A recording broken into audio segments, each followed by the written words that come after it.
You're managing yourself as the I talent. just want to be sure you don't sing. All right, I sing. Okay, and you rap. Yes, I do. And you play piano. Yes, I do. You play drum. Yes, I do. And you shoot musical videos. Okay, no, I'm on that now, but not yet. Okay, so the audience wouldn't mind. Kunle Afolayan has a record label. You never could tell. It could go down in history that you sang at AOT 5.0. He heard your voice and he said, "But boy, he good gone. Oh, He's a good." So you want to do something for us briefly? Okay, like what? Anything. Like your hit track, the one that you've been hoping that one day they'll give you the opportunity and the platform. If only they can hear just that track. 5 seconds. Okay. I've got some things to say. I guess some things will never fade away. Put your hands together for my man Obi. You see? You see what AOT is doing? We're spotting talent, so we're looking for them. All right, let's meet a lady this time. I took one on my left. Okay, have them. Their hands are up already. Isabella, I see I'm having fun down here. Keep staying in the spotlight. Yes. Please do come out, please. I mean, she's wearing blue. She's got this lovely colored hair. Please put your hands together. Let's get to meet her. Hello, my name is Miss Promise Iwoha from Christopher University. I'm the lead marketer for Christopher University. So our university is open for art, technology, improvement, innovations. So I would love to get some ideas here. That's why I'm here. Wow. So she came to learn to see how she can get ideas to push the university forward. Okay. So how did you hear about AOT? Actually, it was on Google News and all. So I was really happy because last year I previously saw some recaps of what you guys did. And I was like, this would be a nice way for us to network. If possible, I won't mind some collaboration with your company. If possible, yeah, with So she's here to market herself, to not just to learn. Isabella, did you hear she said your company? She thinks I own Aot Technology. You work here, so you work here, so you present it. You work with AOT Lagos, so you are here. And I want to network with everyone in AOT. Thank you. Please put your hands together for her. She wants to network. I'm grateful. Thank you. Ladies and gentlemen, please would like to go straight to the other side. Isabella, permit me. So who can I talk to in this place? We've heard from a singer, we've heard from a marketer / educator / professional networker, and now I think we should get a bit of fashion, maybe. I'm confused, but I'm moving around. Film. No. I think I've gone to the left. Oh, okay. Okay, Isabella, permit me to say that I am standing at the threshold of Nigeria and Lagos's coding talents. Please put your hands together for the coders, please. Woo! Put your hands together. Our coders, our developers. Who can I talk to? Who wants to talk to us here? Who wants to talk to us? All right. Oh, they've picked the genius amongst them. Please come forward. Please come. Come. Please introduce yourself so we can get to know you. Hi, my name is Tino Ade. I'm from Semicolon, Africa, and we are delighted to be at this event. Lovely. So what do you do at your company? We are software engineers.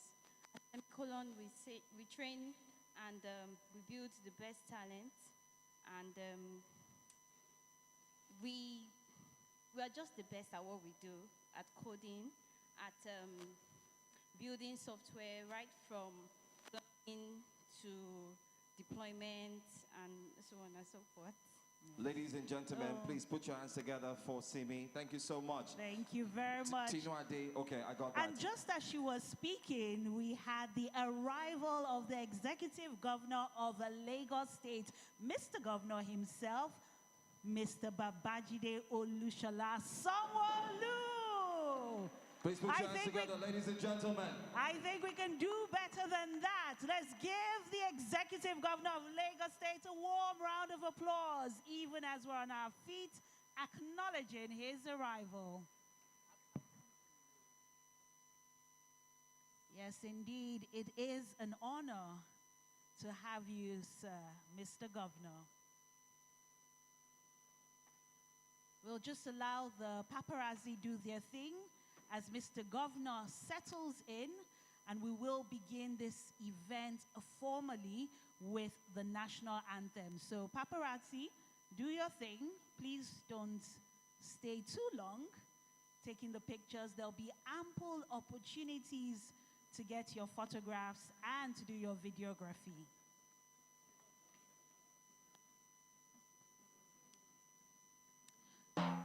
We'll now like for everyone to be on their feet as we take the national anthem.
You may all be seated.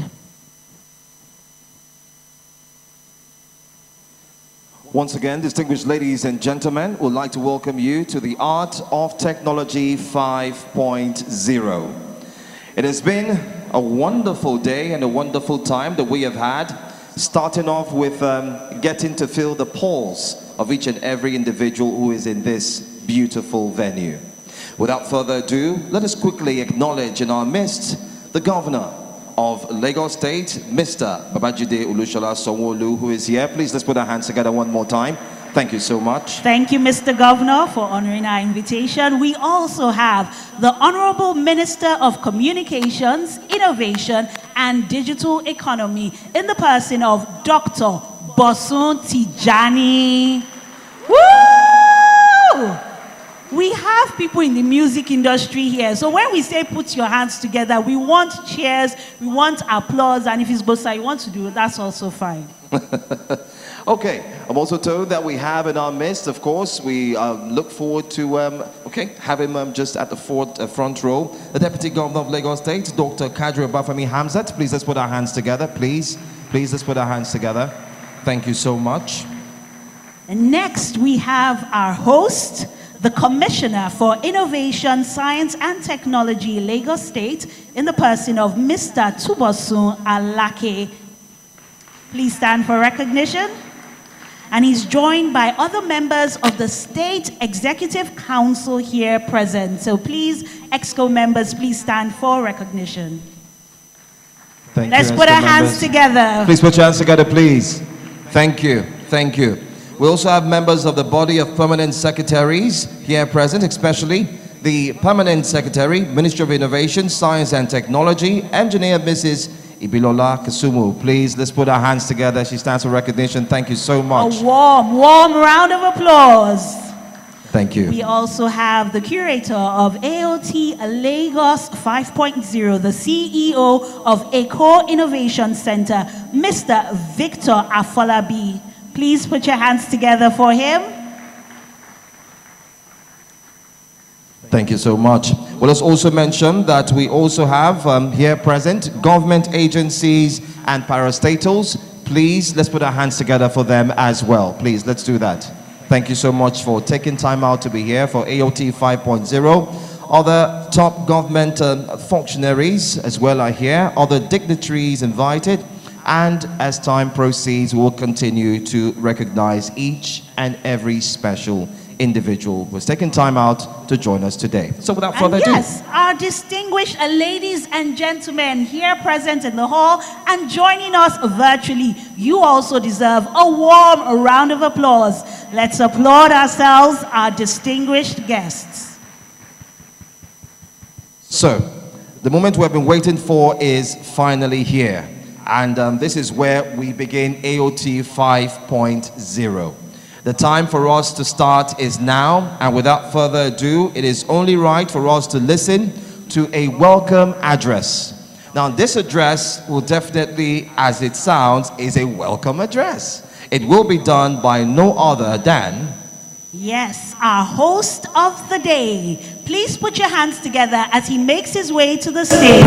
The Honorable Commissioner for Innovation, Science and Technology, Lagos State. Ladies and gentlemen, put your hands together for Mr. Tuboso Alake. I think the Lord will continue to rise as he makes his way to the podium. Let's give the Lord glory, ladies and gentlemen. Thank you so much. Thank you. Thank you. Good morning, everybody. Good morning, everybody. And welcome to the Art of Technology 5.0. Please. First of all, let me make some necessary greetings. I want to first of all greet Mr. Governor, who has been the major driver for this event. This is the fifth edition of the Art of Technology, and we've had a series of different events focused on several verticals across the innovation ecosystem. And there have been many things that have happened. There have been many substantial outputs from this event. And this year, our focus is on the creative economy. The creative economy and a digital Lagos. First, let me greet some of our distinguished guests here. Mr. Kunle Afolayo, thank you very much for coming. Mr. David Ponte, CEO of AudioMark, thank you very much. MD Huawei, always a supporter of the innovation ecosystem. My distinguished colleagues in the Lagos State Executive Council, from Honorable Commissioner Health, Honorable Commissioner Youth, Honorable Commissioner Economic Planning and Budget, Honorable Commissioners Information. I'm mentioning these people so you know that they are also part of your ecosystem. And so you can walk up to them, have a conversation, and engage on different issues, different topics, because this is the biggest exchange point between private sector and public sector. So please engage us whenever you can. And I also want to say a big thank you also to the Permanent Secretary, Ministry of Innovation, Science and Technology. Together, we try and carve a way for young people in the ecosystem to build ideas, to build things of value for the economy, and to drive the innovation ecosystem to heights previously not known. But today, our focus is the creative economy. And why is our focus the creative economy? Simply put, it's one of the fastest growing sectors of the Nigerian economy. And so, it's very important that I give you just a slight history of what AOT has been over the past couple of years, right? And so, since AOT 1.0 up till AOT 4.0, we've had over 61,000 attendees. 61,000 attendees. I think that deserves a round of applause. From more than 30 countries, right? Both live and streaming online.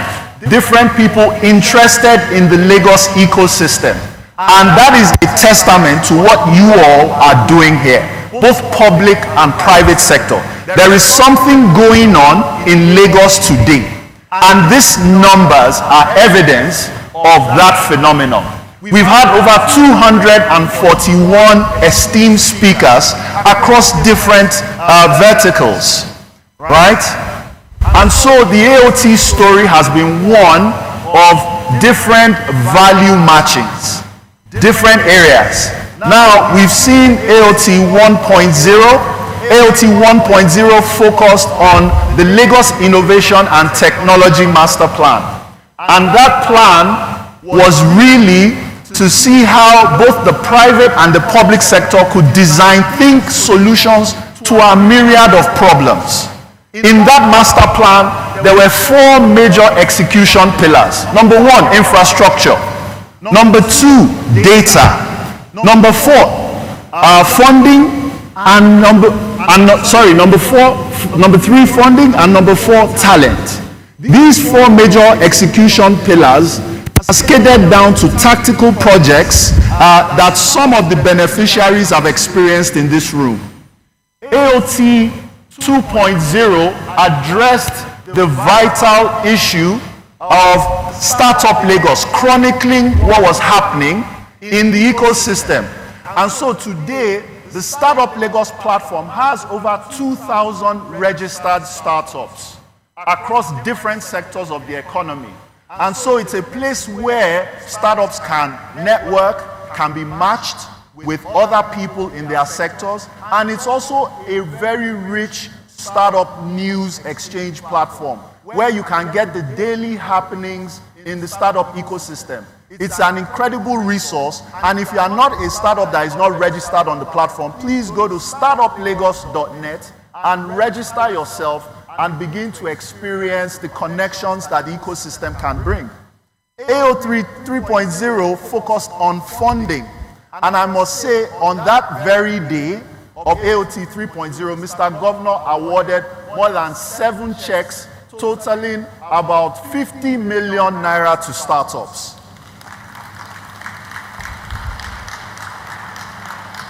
I thought I was going to hear a louder applause.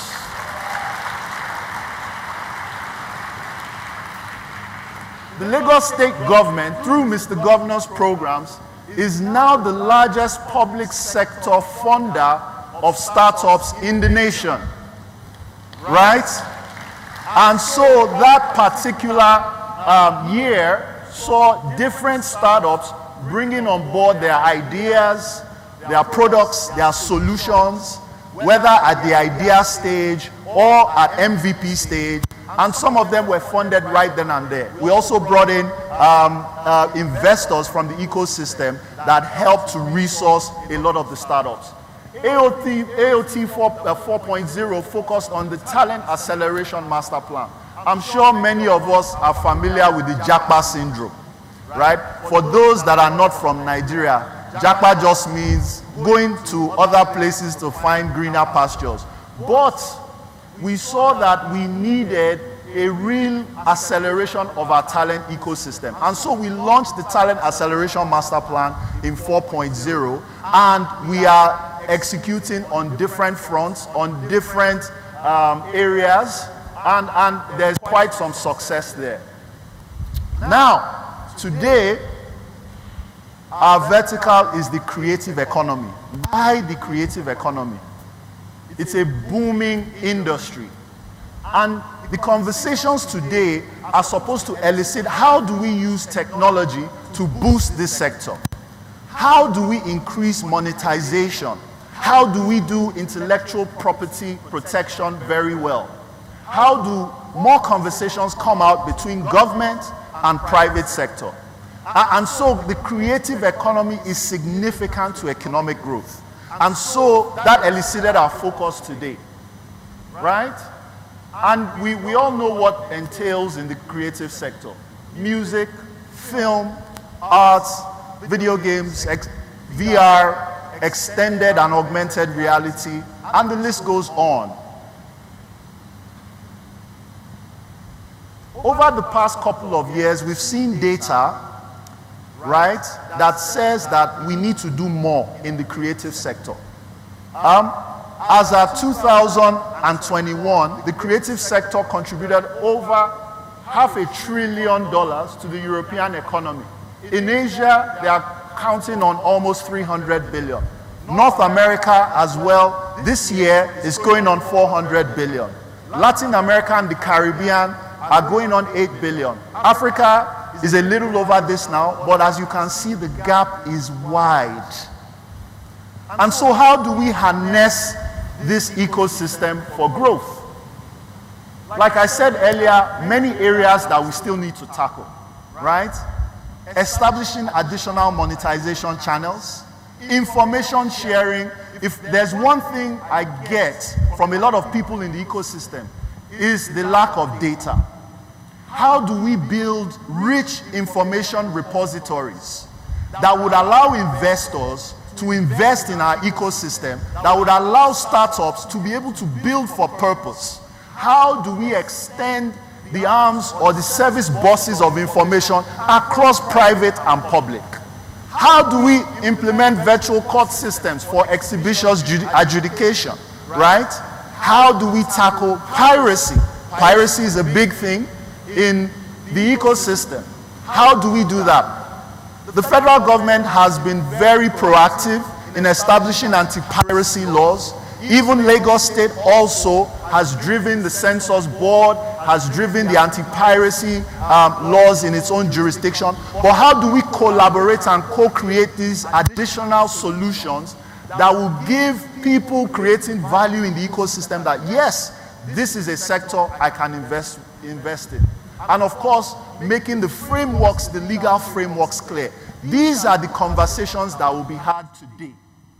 And we expect very, very tangible outputs to come out, right? And so that in the next couple of years, we are tripling the size of this creative sector.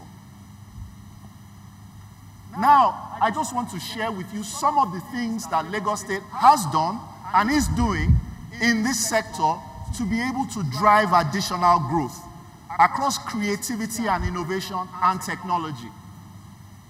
I mentioned the Startup Lagos platform. Like I said, if you are not registered, please register and get access to information across the ecosystem, across different sectors. You could be a graphic designer and you could need the services of an animator. You will find that on this platform, right? Rich information about startups on this platform. We need to make the collaboration even much more tangible. And platforms like this is what can help. So the Startup Lagos platform is live. Please register as a startup.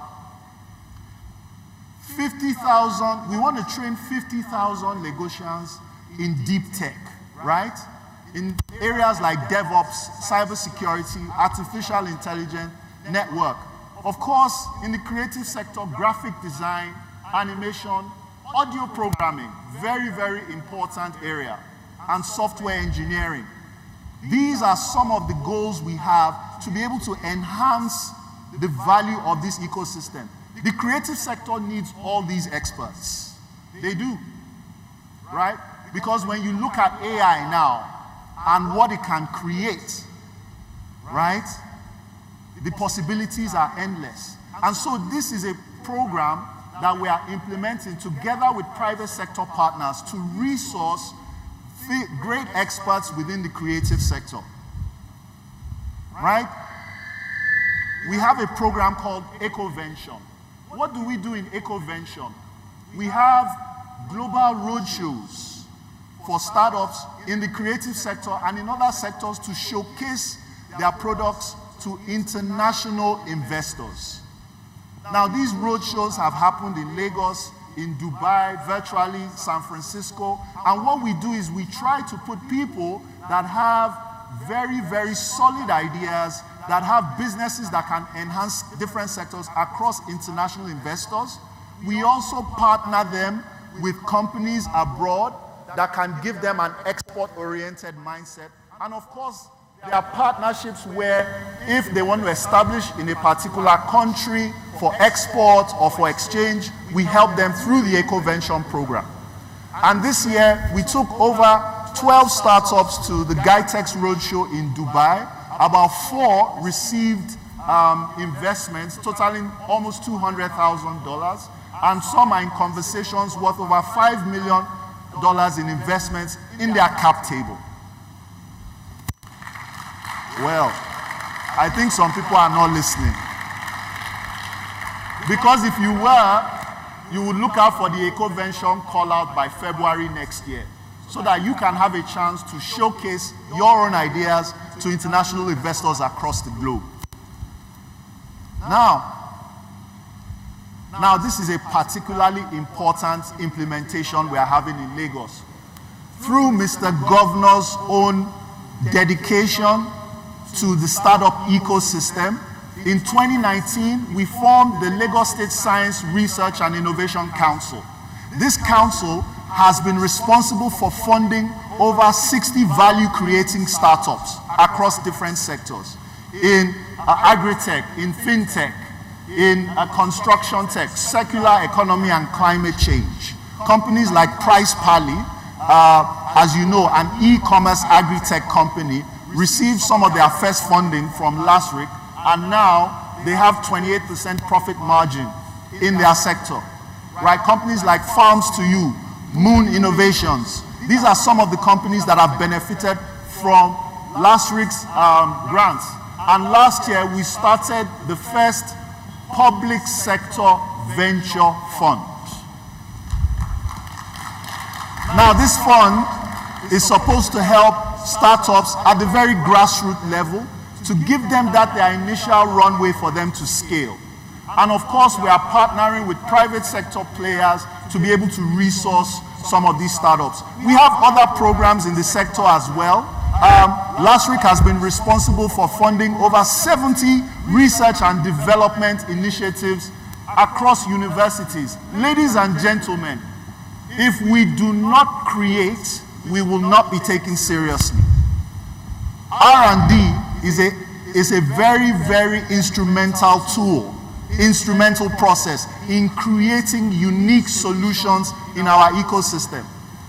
And we got our first patent in 2021 for a medical device we created in University of Lagos, right? We are on course for over 20 more patents across universities in Lagos. 20 patent pending inventions, originally designed and built, prototyped in Lagos. A round of applause for that. In our universities, they are creating things. You know, I'm sure some of us didn't know that, right? And if you are going to build a vibrant economy, it's important you have an R&D program. It's very, very important. And I know some of our people here have been disturbing them about R&D. Huawei, I'm looking at you. So R&D is especially important. R&D is a key to their success. I don't know how many patents you guys have now. Thousands, right? But the patent volume is an indicator of a kind of development in a society and an economy. And so our goal is to double the number of patents that are coming out of our university system. Why are they important? Because you can build value, you can build companies around these original inventions. They can create jobs, and value is created. That is how we move out of the FX crisis, by creating original in Nigeria, in Lagos. My slides are awful.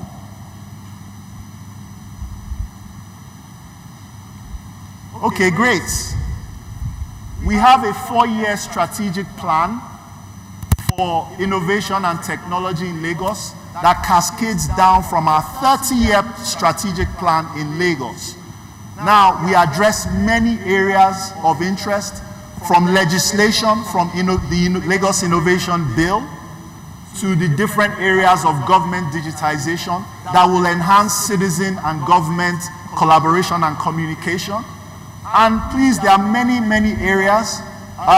You can get a look at our plan at bit.ly/mistplan. And you can see many areas that we are going to tackle in the innovation ecosystem to build a better Lagos. Now, this is something that is very interesting to the creative sector. And we must give a round of applause to Mr. Governor here, having started the Lagos Film and Media City project. This is supposed to be a harbinger of value in Lagos and will unleash the creativity of Lagosians. Why? Because to be able to unleash creativity, you need the tools to help you unleash that creativity. And this Film and Media City project is just that area, is just that catalyst to enhance the creative sector in Lagos and by extension in Nigeria. A groundbreaking project. This is another project that we've been working on in Lagos State, the KITE project. KITE stands for Knowledge, Innovation, Technology, and Entrepreneurship. This is a special economic zone that will drive additional value creation in the innovation ecosystem. This is where creators, innovators, and all of the people that want to create value in the technology ecosystem can come, where they can rapid prototype their ideas and get accelerated access to funding and other resources that would help them build the ecosystem. The KITE project is currently ongoing, and we are looking at many partners in the private sector to drive that. Even the Honorable Minister himself is a good patron of this project. And definitely, it's an area where value creation will be doubled and accelerated. Of course, we are announcing that through the LASRIC, Lagos State Science Research and Innovation Council, we will create a creative economy fund to drive creative startups in the ecosystem. I think that deserves a round of applause. This is the first time we'll be focusing on creators, young developers that are creating different things within the creative economy. And LASRIC is dedicating to a part of its fund to dedicate to the creative economy. Of course, we've spoken about infrastructure, many things that we are doing in terms of fiber connectivity that would enhance communication and connectivity. Oh yes, let me mention the Lagos Innovation Bill. That will come on stream by next year. This is to help startups and people within the innovation ecosystem have access to the right resources to be able to scale faster. And so, without boring you too much, these are some of the things that we are already doing. But really today is about you. And we want to hear what can make or help you scale within this sector. What are the policies that we need to put in place? What are the kind of exchanges we should have? Right? What are the sorts of laws and what are the sorts of environments we need to build? This is an extremely listening government. That's why the governor is here. That's why the minister is here. To really hear from the ecosystem, to hear from the experts, and to see how we can collaborate on a much bigger value pot. And so that our futures and your children's futures are better for it. I want to thank you very much for listening to me. Thank you very much.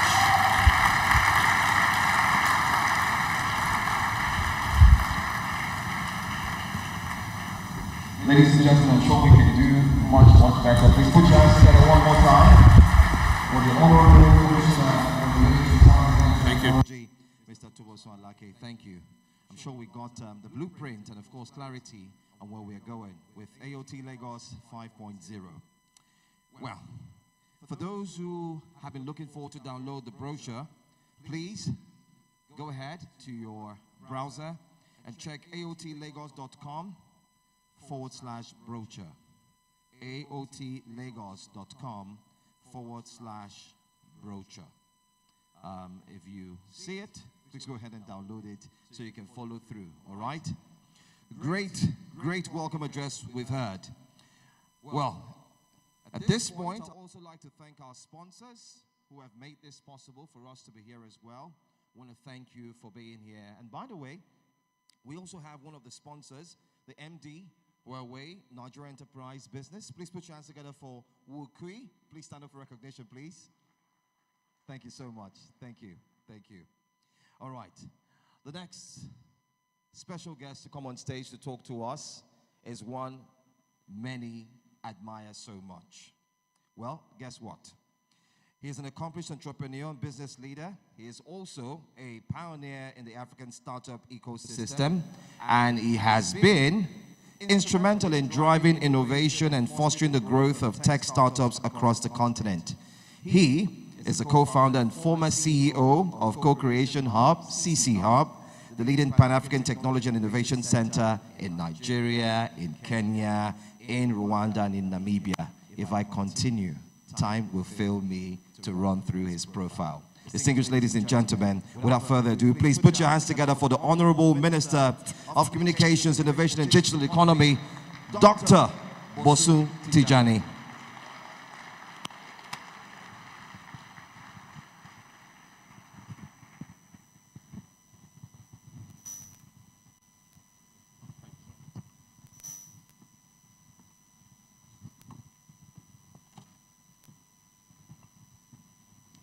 Good morning.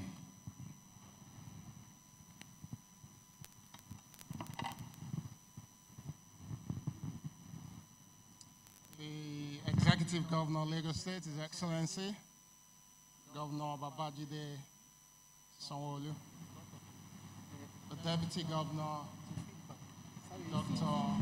Obafemi Hamzat, the Honorable Commissioner for Innovation, Science, and Technology, Mr. Thomas Malake, the members of the State Executive Council,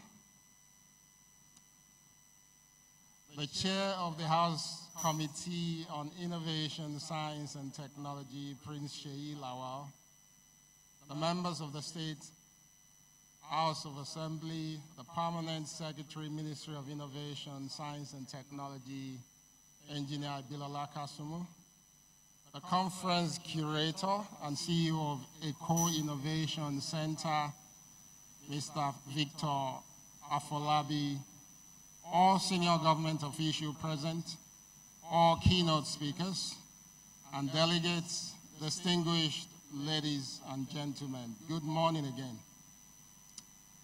It's a great pleasure, and I consider it a huge honor to be speaking here today. And for those who know me, you know why. Because my story is incomplete without Lagos. I'm a proper Lagos boy, born in a bakery in Agege.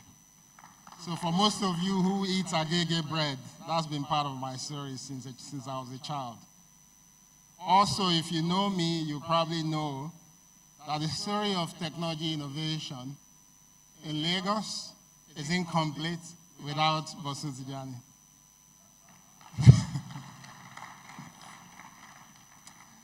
So I think on that note, I'm extremely privileged actually to be the Minister of Communications, Innovation, and Digital Economy, and to be here today. And also extremely privileged to be the bearer of good news, that as a nation, we are on a path to changing a story that has been with us even before our country was created. For those who follow the role of technology, innovation, creativity, and nation building, you probably recognize that there's hardly any nation in the world that is able to develop or create economic opportunity for its people without prioritizing science, technology, creativity, and innovation. And this has been properly articulated in documentations on the different industrial revolutions that we all hear about. When you think of the first industrial revolution, which led to the shift from agrarian and handcraft-based economies to machine-based manufacturing. Or if you think of what happened with the second industrial revolution, which saw the expansion of railways, the telegraph, but also the rise of steel and chemical industry. This was also the point where mass production was made possible. Or if you move to the third industrial revolution, which is also known partly as the digital revolution, and saw the rise of electronics, telecommunications, but also computer technology. And to the current, which is the fourth industrial revolution, which is building on the third industrial revolution, and is seeing the integration of digital, biological, but also physical technologies. If you follow these revolutions, you probably ask yourself, where have we been as a nation? But something that is worth taking into consideration is the fact that during first and second industrial revolution, there was no nation like Nigeria. So we didn't have a country called Nigeria. In fact, our country started somewhere in between the third industrial revolution. And these are serious implications for us. Because the implication is that all we've been doing is playing catch-ups. As a nation, we were given birth to during the third industrial revolution, implying that we didn't get the opportunity to leverage the gains from the first and second industrial revolution. And by the time we were coming into existence in the third industrial revolution, the world was already quite digital in nature, and all we were doing was playing catch-up. And by the time we got to fourth industrial revolution, with a lot of liberalization and the technologies that are driving this revolution, we started seeing significant gains in our economy. And those gains, you can see them around you. Lagos as a state, as a community, as a pride of Nigeria, but also pride of Africa, is a true example of what we can do when we mainstream the application of science, innovation, and creativity. And I think at this point, we should celebrate that with a round of applause, and I'll tell you why. We all know what we've been able to do as a state with Nollywood. This is the home of Nollywood, the second largest film industry in the world, which we've seen its evolution largely by innovation and creativity of amazing individuals like Kunle Afolayan, who happens to be in the room today. We should give him a round of applause. Lagosians and residents of Lagos like Richard Mofe Damijo, we should give him a round of applause. Mo Abudu, Kemi Adetiba, to just call a few. These are fantastic individuals that have created this industry right from this city. And if you continue to think about it, think of the stride that we've made in technology innovation. Nigeria today is the top destination for capital for technology innovation and technology startups. And as you know, if we start to call names, you'll probably be giving me a round of applause as well. Bosun Tijani for creating CCL, which is the largest tech hub on the African continent. But you also know Gbenga Agbola of Flutterwave. A round of applause for him as well. He may not be in the room. Iyolu Aboyeje, Funke Okpeke, Temigi Watumbosun, just to name a few. These are fantastic individuals that have created tremendous value from this state.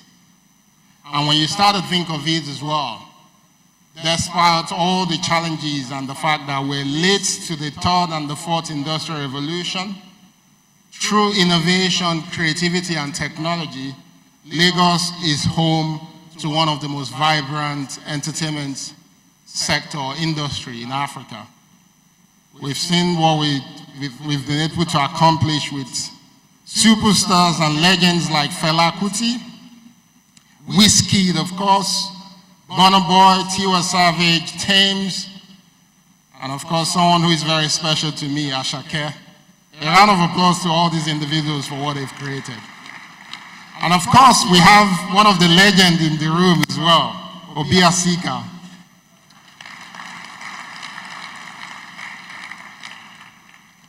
The implication of this is that this state is blessed with the ingredients and the requirements for the application of science, creativity, and technology to drive the growth that we need to see as humans. But we also know that there's hardly any state that can create innovation, mainstream innovation, or capture gains from innovation without the support of the government. And we know how special and open the government of Lagos is being over the years to innovation. very long history of leaders who have been extremely intentional about supporting innovation. Last 4 or 5 years, we've witnessed tremendous changes in this state. Nothing like we've seen anywhere else in Nigeria. And I think on that note, I'll ask that we all stand up and of course, and give Mr. Governor a special round of applause. Thank you for joining. Governor, we appreciate you. Please be seated. And Governor, we also know that this is just the beginning. Because Lagos, as you always describe it, is a mega city, one that has been growing tremendously over the years, but also a mega city that is growing at a time of difficulties for the world as a whole. With climate change challenges, food security issues, urbanization issues, so many public health challenges which transcend borders, making it difficult and expensive for states to actually provide the right services. And it is on this note that I want to challenge each and every one of us here today, that we shouldn't see these events as just an opportunity to gather, to celebrate, but we should see it as a call to action, an opportunity for us to bind together. Again, remembering that Lagos is Lagos and Lagos is great because there's an ecosystem of creativity that thrives in this city. That the people of Lagos makes Lagos the Lagos that it is today. That we bind together to start to think more deeply around how we leverage creativity, innovation, science, and technology to leapfrog development in this state. Starting from myself and Commissioner Tumboso Alake, I'd like to challenge us to think of how to turn Lagos into a smart city. How do we leverage deep investment in the infrastructures that exist in this state to drive the application of technology for prosperity, to ensure that our city is smarter, whether when we think about environment or opportunity to use technology in education or apply technology for public health issues. I am committing to working with you to ensure that by Q1 next year, that we can actually open up the ISM band of spectrum to innovators who want to build smart applications for this city by Q1 next year. I was in Lagos over the last weekend, and as I was driving back to the airport, I saw a group of people playing football underneath the bridge just around the corner. And it crossed my mind that what will it take for us to turn those white sand football pitches into well-curated spaces where people can actually go exercise and play football. And that's not just the responsibility of the government, but each and every one of us and the creative people in the room. So I'd like to challenge us to think of the spaces around us smartly. How do we leverage our public spaces as spaces for serendipity? How do we create them into spaces where people can meet and do things that inspire creativity, but also bring opportunity for prosperity? In times of food security, how do we encourage urban farming? There are so many lands around us that we should convert and use them smartly to grow fruits and vegetables that we all eat. And this is how we become a state and a community that is anti-fragile. Lagos, we all know, is also extremely blessed with history.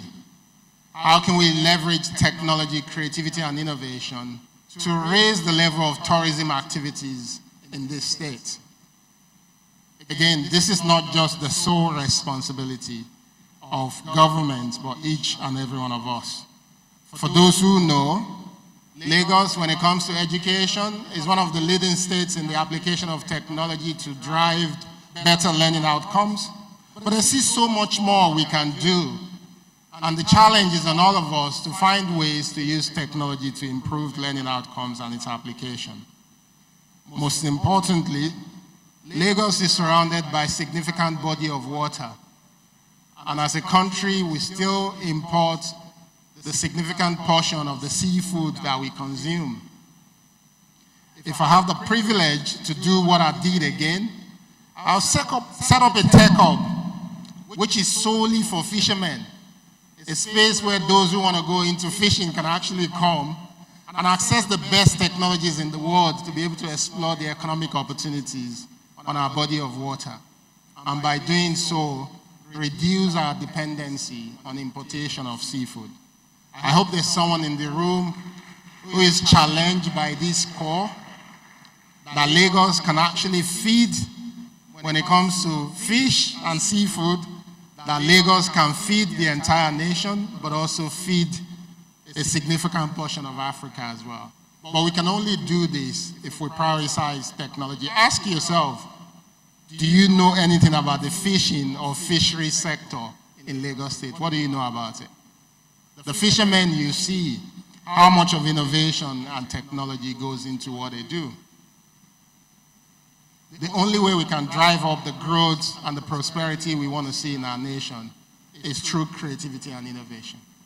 And this is a call to each and every one of us to find ways to contribute to this development using science, technology, and creativity. On this note, again, I would like to appreciate the Commissioner, Your Excellency, for supporting this platform over so many years. And I challenge each one of us to do what we can to help deepen the innovation ecosystem in this state. The rest of Nigeria is looking up to Lagos State to show direction. And at the federal level, we're there to give all the support necessary. Thank you.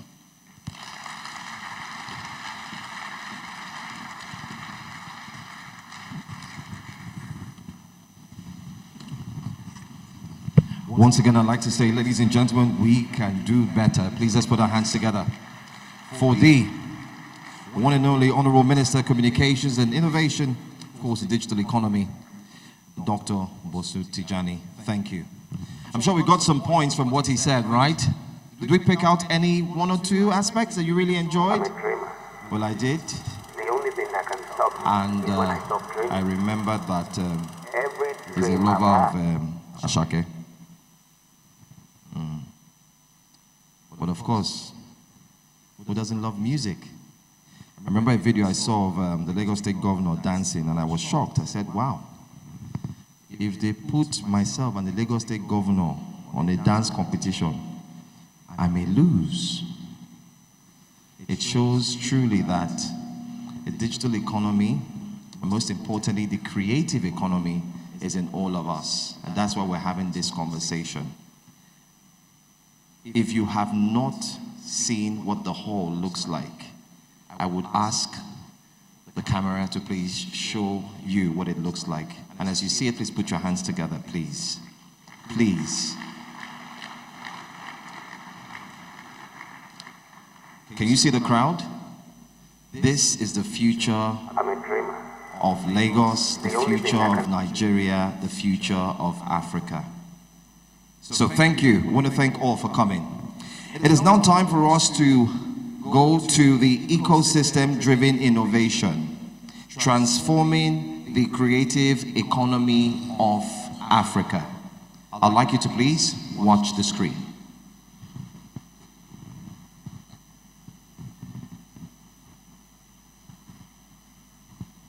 I'm a dreamer. The only thing that can stop me is when I stop dreaming.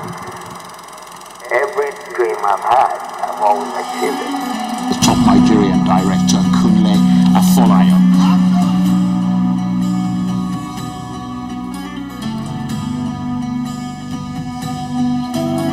What are you in it for? I mean, is it the money, the fame, the craft, the passion, or a combination of all of them? Film and television is what I know how to do, best, and I enjoy doing it, and that's the most important thing. I see visuals, and I always want to put them out there for people to see.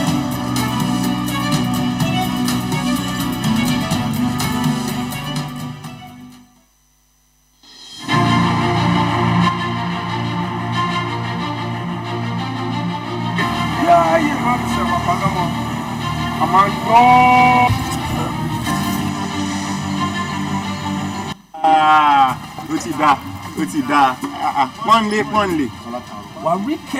go out. Good luck. Come in. You're my best friend. Look. Like diamond. Desire! I have to go.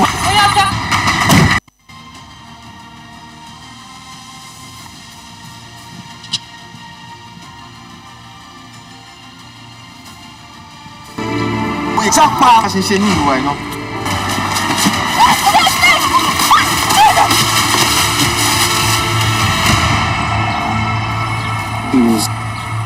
This look. Figuring you can buy this in Cap Hub. We also. Okay, guys. Well, this is Ire Clothing, and this is also a media book store. It's within Cap Hub, where you can buy, you know, any of our collections, Ire Clothing collections, and also, I mean, you can look at the books. These are some of our books. Authoring Nollywood, from perspective of figuring, you can buy these in Cap Hub. We also have our original DVDs, you know, figuring, phone swap, October 1. We have all of this in DVD, so you can also pick them from the store. And we have some of our collections, Danshiki, Kembe, you know, and all of that. So if you visit Cap Hub, Ire Clothing is here to stay. Okay, so this is Afefe restaurant and bar. And as you can see, we have, it's a very cozy environment. You know, the aesthetics and all of that depict who we are as Africans, as Nigerians, and we have our own water. That's our water.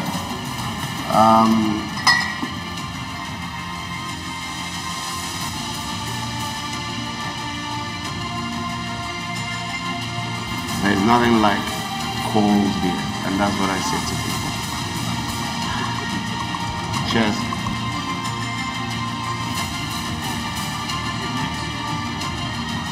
And we have our own water. That's our water.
Ladies and gentlemen, please put your hands together for actor, filmmaker, entrepreneur, Kunle Afolayan.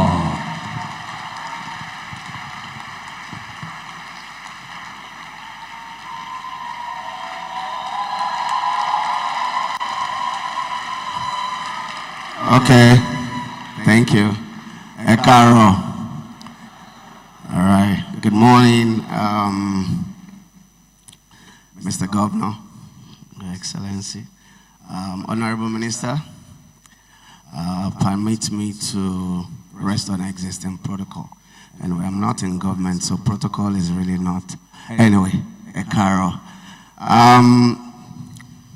First of all, I'd like to say a big thank you to the team and the brains behind this innovation. I don't think I've seen people gathered, this number of people gathered for a good cause in a long time, except if it's 5G and parties.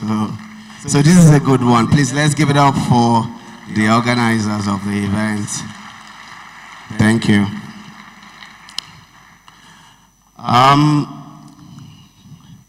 Well, my first core area, of course, is filmmaking. And I have to give the honor to those who started before the likes of myself, and my father happens to be one of them, Ibato Gonde and the rest. Can we give them a round of applause, please? I found myself in this space, from childhood, and a lot of things that I unconsciously and unofficially learned growing up has really helped me today. Technology is good. In this age and time, you can practically do nothing without modern technology. But again, I'm always saying to people that it is important to always look back, look at where you're coming from, see what you need to improve upon, merge it with what currently obtained, and then look at the future. And this has been my principle from the beginning. I started as an actor when I featured in Tunde Kelani's film Shawaride in 1998. Can we give Mr. Tunde Kelani a round of applause? And after then, I thought, look, filmmaking has always been what I really wanted to do. But before then, I studied business administration, so I ended up working in a bank. I joined when it was Industrial Bank on Adetokunbo Ademola, and then a year after, it was changed to a commercial bank, City Express Bank, and I worked there for 7 years. And all the things I learned there also help to shape my journey. Now let's go to the formality, but of course, once in a while I'll deviate from this. So overview of a creative revolution. Of course, we all have an idea what that looks like. That's where we were coming from. But before then, in the 70s, 80s, it was the era of 16mm projector, 35mm projector, and if you go to Super Cinema in Surulere, City Hall in Lagos Island, Glover Hall, these were the places where I grew up. Casino Cinema in Yaba, every festive season, that is where, I'll be, because we're part of the family film traveling theater, then film traveling cinema. And I remember when I was like 13, I would join them and we would travel around West Africa. We start from Lagos and then to Seme. Sometimes you spend 3 days trying to get laissez-passer, then cross to Cotonou, and then you show in the cinemas in Cotonou, then to Aneo, which is the border between Benin and Togo, and from Aneo to Lomé to Abidjan to Ghana and all of that. And this never left my head. But then I saw the struggle that a lot of these people went through. Those who started this era of cinema, music, and the rest of them. And I thought, look, if I'm coming into this space, I have to do it differently. I need to pick from what they've done, and I need to add you know, some of the things that God has given me the privilege and opportunity, you know, to be able to innovate. From all of those cinema things, of course, we all remember the VHS era where a lot of people rely, especially when Nollywood, the word Nollywood was coined. This was from the traveling cinema to the era of VHS. And Unweka Road Onicha was the one in Lagos Island. Huh? Yes, Governor Man no bang bang. So, you know, this started the commerce, the proper commerce in Nigeria. And really, when you say, we've been talking about Africa, but when you say filmmaking in Africa, listen, you're practically talking Nigeria. And then when you say Nigeria, Lagos is an integral part of that economy and ecosystem. Can we give Lagos a round of applause, please? I was born in Ebutemeta, number 54, Old Yaba Road, and the hospital at Ejiomi, Alagomeji, opposite where the train station is. So my entire ecosystem started between Adekunle and Saboyaba, you know, and then you just come to the island to do all of these businesses. So this era came, then technology said, look, you're not going to stay more than certain period, and that changed. And then VCD and the rest of them came. I mentioned earlier, that is Hubert Ogunde, that is Ogabelo, and that's Adeyemi Afolayan, my father. I think this was on the set of Yaniwura, Golden Mother, and Yaniwura was shot in 1985, and principal photography was majorly shot at Montgomery in Saboyaba. Now, they started, and these guys, after my father passed, I went through some of his documents, and I saw a lot of letters from banks asking him when is he paying his loan. And if you study American cinema system, they clearly will advise you not to take loan to make cinemas. But the Nigerian spirit, the Lagos spirit, and all of that was what pushed a lot of these people, because they were doing it for the love of cinema. And listen, I can tell you that demanding, it was very popular. At some point it was very comfortable, but technology changed. And then video came, and then foreign exchange became a problem, because at that time when you shoot a film in Nigeria, you have to process in the UK. And a lot of them couldn't afford to like buy pounds to go and change, and that forced them, and the man got broke at some point. I know we used to have like 4 buses and a station wagon that travels different routes, but at some point he didn't have, I think he had just 1 car, and then he had stroke. It was, I mean, so they went through that, and I said, I'm not gonna go through this. So I'll always give it to them. I mean,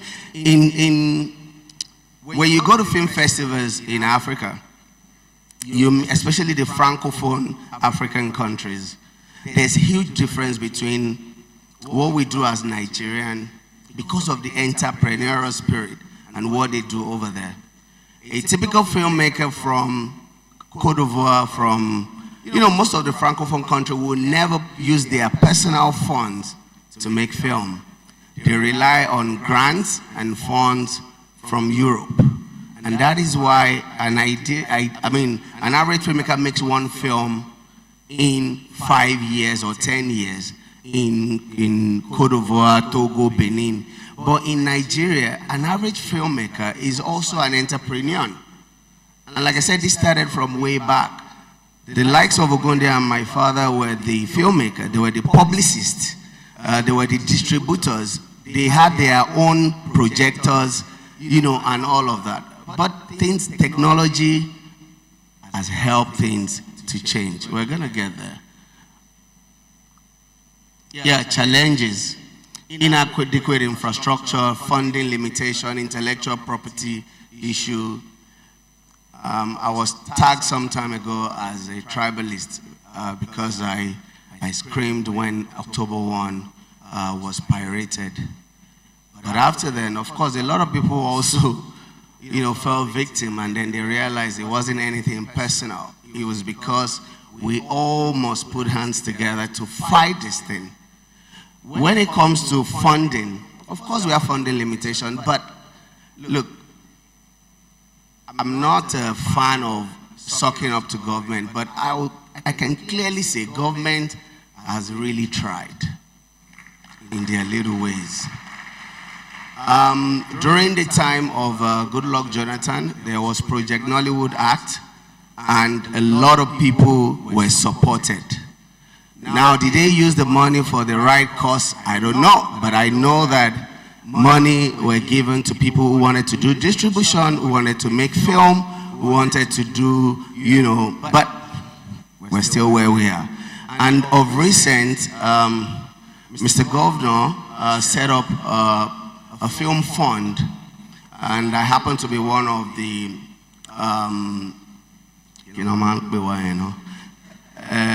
my advice, you know, and that was a very good innovation. Can we give it to Mr. Governor, please? And a lot of people benefited from this. And it's a continuous thing. I know it's still ongoing. And of course, all of this majorly is happening in Lagos. Now, collaboration. Music is also an integral part of film. You really cannot separate film. We do soundtracks, and then sometimes you have these big stars to come and do special features and all of that in the film. Don Jazzy has been to our hub in Ikeja, that's Cap Hub. A lot of people have been there. And the reason we created Cap Hub was so that we can have a one-stop shop for the creative, whether you're a musician or an actor, or a painter, or a sculptor, and is in the art of Ikeja. All of us cannot be on the island, you know. So Ikeja, if you don't go to Shrine, then you can come to Cap Hub, where we really have a lot of, you know, all of these things. And again, there has been a lot of support, just like I said, but then government can still do more. Now, global perspective. Why is Netflix in Nigeria? Why is Prime? Why are they in Nigeria? Why is HBO touchlighting? Why is, you know, there are so many of them. It was because this is a big market. And then you cannot, they can't function without proper technology. And I'll give you a typical example. Netflix released like analysis of what their activities are in Africa. And I looked at it and I saw that the amount of investment they put in South Africa is like 3-4 times what they put in Nigeria. But guess what? The amount of content we supply to Netflix is like 3 times the number of what they get in South Africa. For me, why? When you ask, when you try to negotiate and you talk to them, they will tell you, we don't have enough subscribers. We don't have enough subscribers. And they will tell you, look, the subscribers in South Africa is like 5 times the number of subscribers in Nigeria. Why? Because we don't have internet. Look, the minute that changes, everything will change. It's a game of number. They just want subscribers. And the minute our internet improves, the minute you can stream without necessarily using data, the minute it's all going to change, and the negotiation will go up. And that is where I think, you know, whatever it is we're doing here, these are areas we need to focus if we really want, you know, the industry to get better as far as film content is concerned. And also, I was signed by Air France as Air France ambassador, and I did that for like 4 years before COVID. But I can't speak French. I can only say bonjour, bonsoir, and all of that. A typical French company will never sign someone who cannot speak French. Why did they sign me? It's because they saw something. It's because they wanted to use me, you know, and me too, I used them. But it worked, because at the end of the day, the perception towards Air France KLM changed after we started our campaign. And we managed to do the CEO together. We premiered on the plane for the first time in the world. A movie got premiered. And we turned the entire Murtala Mohammed Airport to a cinema, red carpet, DJ. I mean, we should clap for that, really. It's the first time such will happen anywhere in the world. And you will keep having people like that who believe that, look, Nigeria is the place, Lagos is the hub, and they want to be part of everything. That was the former French ambassador to Nigeria before this new one. I mean, they visited Cap Hub in Ikeja. Was that last year or the year before?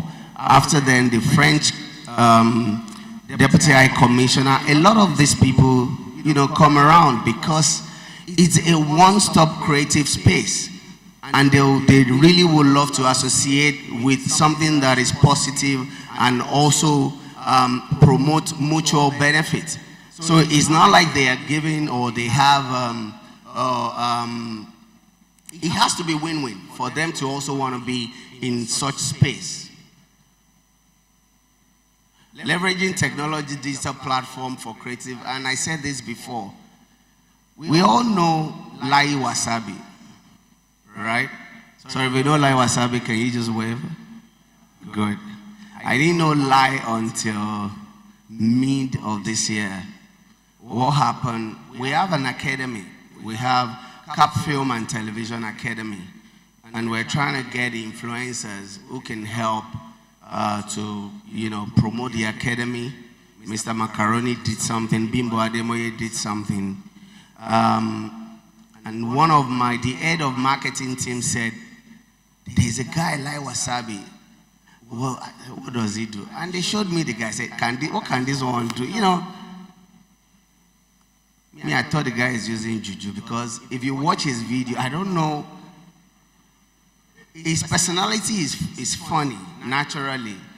But then he will post and he will have like 1 million views in like 2 days. It was weird. At the end of the day, I met with him, I saw the potential, and we featured him in our latest Anikulapo series, The Rise of the Spectre. You're gonna have a blast. Thank you. So what we try to do is also, with our academy, we're currently partnering with MasterCard Foundation, where we've trained over 10,000 young people in the last 1 year. Now we're a bit different, because technology-wise, what we're also giving is we teach, we give them tabs.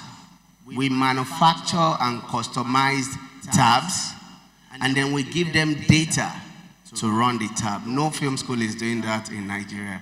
Can we give Cap Academy a round of applause? So we have e-learning, and then we have physical class, and we also did a partnership with Netflix and University of Southern California, where we train people in post-production specialists. And we have started hiring some of the people we've trained. Some of them now work with cap motion pictures in our office, and some of them are always on set to also work whenever we're having production. We're currently doing 2 weeks masterclass, and they're doing their projects. So we're doing a lot in the space. Because for me, the ecosystem, you don't just take, you give back. And one must connect the other. Yeah, collaborative effort, government, we need government, you know. Another area where I think we need government, and I'll say it because Mr. Governor is here. Look, it is our civic responsibility to pay tax. But then I think a lot of people in that space need a lot of enlightenment, because their understanding of the creative sector is completely wrong. Or rather, I'll say they need more, you know, more orientation of some sort. As at today, our power generation bill, and I'm saying diesel and NEPA, between diesel and NEPA, monthly is 2.5 million in one space. We spend like 1 point something on diesel, and on NEPA we do, thank you. On NEPA we do pretty much about the same thing. And then you see stickers from LRS, FRS. So I think the people at the realms of affair, when it comes to creative stuff, need to really help us to, you know, create a synergy between our space and the government, so that we can sit and look at this critically, sir. And then I said collaborative network. You can see it. When we did the Rakpada, Mr. President was there. That was at Motion Center. I was on the board of Lagos State Council for Art and Culture. The former governor, Babatunde Fashola, called one day and he said, "Oh, Kunle, I love your industry. I want to do a lot, but I don't understand it, because people just come for their personal, you know, for personal reasons." And he said, "I'm going to India, let's go." And we went to the film city, we went to Delhi and Mumbai, and then they set up like 3-point agenda where they talk about funding, capacity building, and then building cinemas in every local government. And I know it's in the big Lagos, you know, master plan, and some of them are already unfolding, and I believe that Mr. Governor is also doing his bit. So that's what I said about it. Netflix, collaboration with the industry. They are here to stay, but then we must up our game if we really want them to give us, if we want the deals to be of mutual benefit, then I know we can create great content, but at the same time, the technology side has to be taken care of. Yeah, technology as catalyst for change. And pretty much, I think that's it.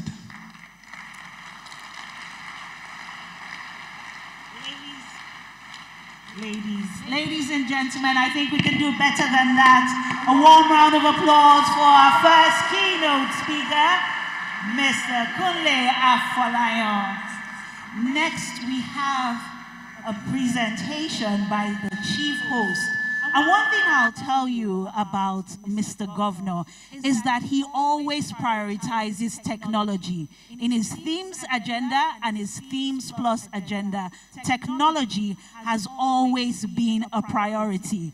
And Mr. Governor, I must say that should you decide to leave politics at some point, I believe that the creative economy is waiting for you. We've all seen Mr. Governor get his hands dirty, trying his hands at hairstyling. We've seen Mr. Governor only recently, about 2 months ago, taken to the runway in Emmy Casbit, and I must say, Mr. Governor, you did a good job as a model. So who knows, we might see you in the creative economy.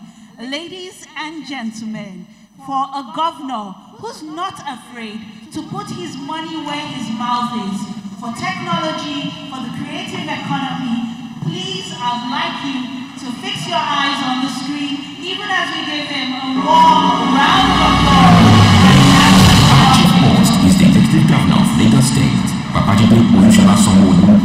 Over the years, he has continuously demonstrated his desire for a smarter, better connected Lagos, the desire that still has strong today. Prior to his public service, Sanwo-Olu began his career in the banking sector with the likes of United Bank for Africa, UBA, and First Inland Bank, PLC, now First City Monument Bank. He would go on to serve as a special advisor and later a commissioner for the Lagos State Ministries of Economic Planning and Budget, Commerce and Industry, and Establishments, Training and Pensions, respectively. His selfless service to Lagos State culminated in his assumption of office as the 15th Governor of Lagos State on 29th May 2019. During his fairly short time in office, there has been significant progress on the 6 pillars of development tagged Project Themes. This includes the Healthy Bee Initiative, which saw about 25,000 residents benefit from free treatment and surgery, and the Lagos Innovation Master Plan, which could position Lagos as the trailblazer in African innovation. Thank you very much. Thank you very much. Ladies and gentlemen, one more time, please put your hands together for Mr. Governor with a standing ovation. Let's appreciate Thank you. the Thank you. Governor of Lagos State. Thank you very much. Thank you very much. Let's give her a round of applause. Out of Technology 5.0, please, you need to give yourself a round of applause. A resounding round of applause. You can see every year is getting bigger, bolder, and better. Let us give a round of applause for all of you, the organizers, Ministry of Innovation, Science and Technology. Thank you very much, our Honorable Minister, Dr. Bosun Tijani. He's one of us. He's Agege mate. He's Yaba enabled. He's a Lagos boy. And we're indeed happy that we're donating it to Abuja. Thank you very much. Please let's give him a round of applause. And to all of our partners, I want to thank you very much for coming. Kunle, thank you very much for the great things you're doing. You're not the only one in your entire industry. Don't worry, I'm still going to come to that your place off Allen. I'll still come. I'm making it a public announcement. Because indeed, we're excited with what we're seeing. Ladies and gentlemen, what a day, what a moment, what a time. It's another Out of Technology 5.0. And I'm indeed excited and happy that all of you can be here with us together again. And with the theme, the creative economy and a digital Lagos. What a moment. You know, coming into this place this morning and seeing the very large audience that have turned out, I know that is indeed going to be an exciting 1 and 2 days for us. And so I'm happy that the 5.0 in our series of the Arts Conference Technology is taking place here. I want to say that year on year, we're challenging ourselves to even make it bigger and better than what it has been. It is usually a gathering that serves as a melting point for visionaries, for innovators, and leaders that are committed to propelling Lagos into the digital future. I see that future, and I believe that the ecosystem is also wrapped to see that future. My gratitude extends to all the organizers, to the Ministry of Innovation, Science and Technology, the Eco Innovation Center, and of course, everybody in the creative mind. You can see all of the statistics there. You know, globally, we're doing more than 2 trillion, but indeed, in Africa, it's just, you know, a dot. We're far from it. We are really, really, really far from it. And globally, they say that industry employs over 50 million people. This year, as we convey under the theme Creative Economy and a Digital Lagos, a reflection of our dedication to a transformative journey where the fusion of technology and the artistic expression propels us into a global innovative hub, reshaping the economic landscape of Lagos. The creative industry and the creative economy contributes, like you've seen, only 6.1% of the global gross domestic product and about 2 to 7% of national GDPs around the world. According to the estimates, about 2 trillion is what accounts for about 50 million jobs worldwide. And about half of this workforce, I'm told, are women. By 2025, we should have about 2.7 million jobs here in Nigeria. And we're looking at a growth of about 5 trillion to the country's GDP. Right? These are big numbers that indeed we need to be able to work towards and achieving. But I think the most important part of the statistics is about the age bracket. More than half of that population, in fact about 70% of that population, are within the ages of 16 and 35. And you can see that indeed that is the future.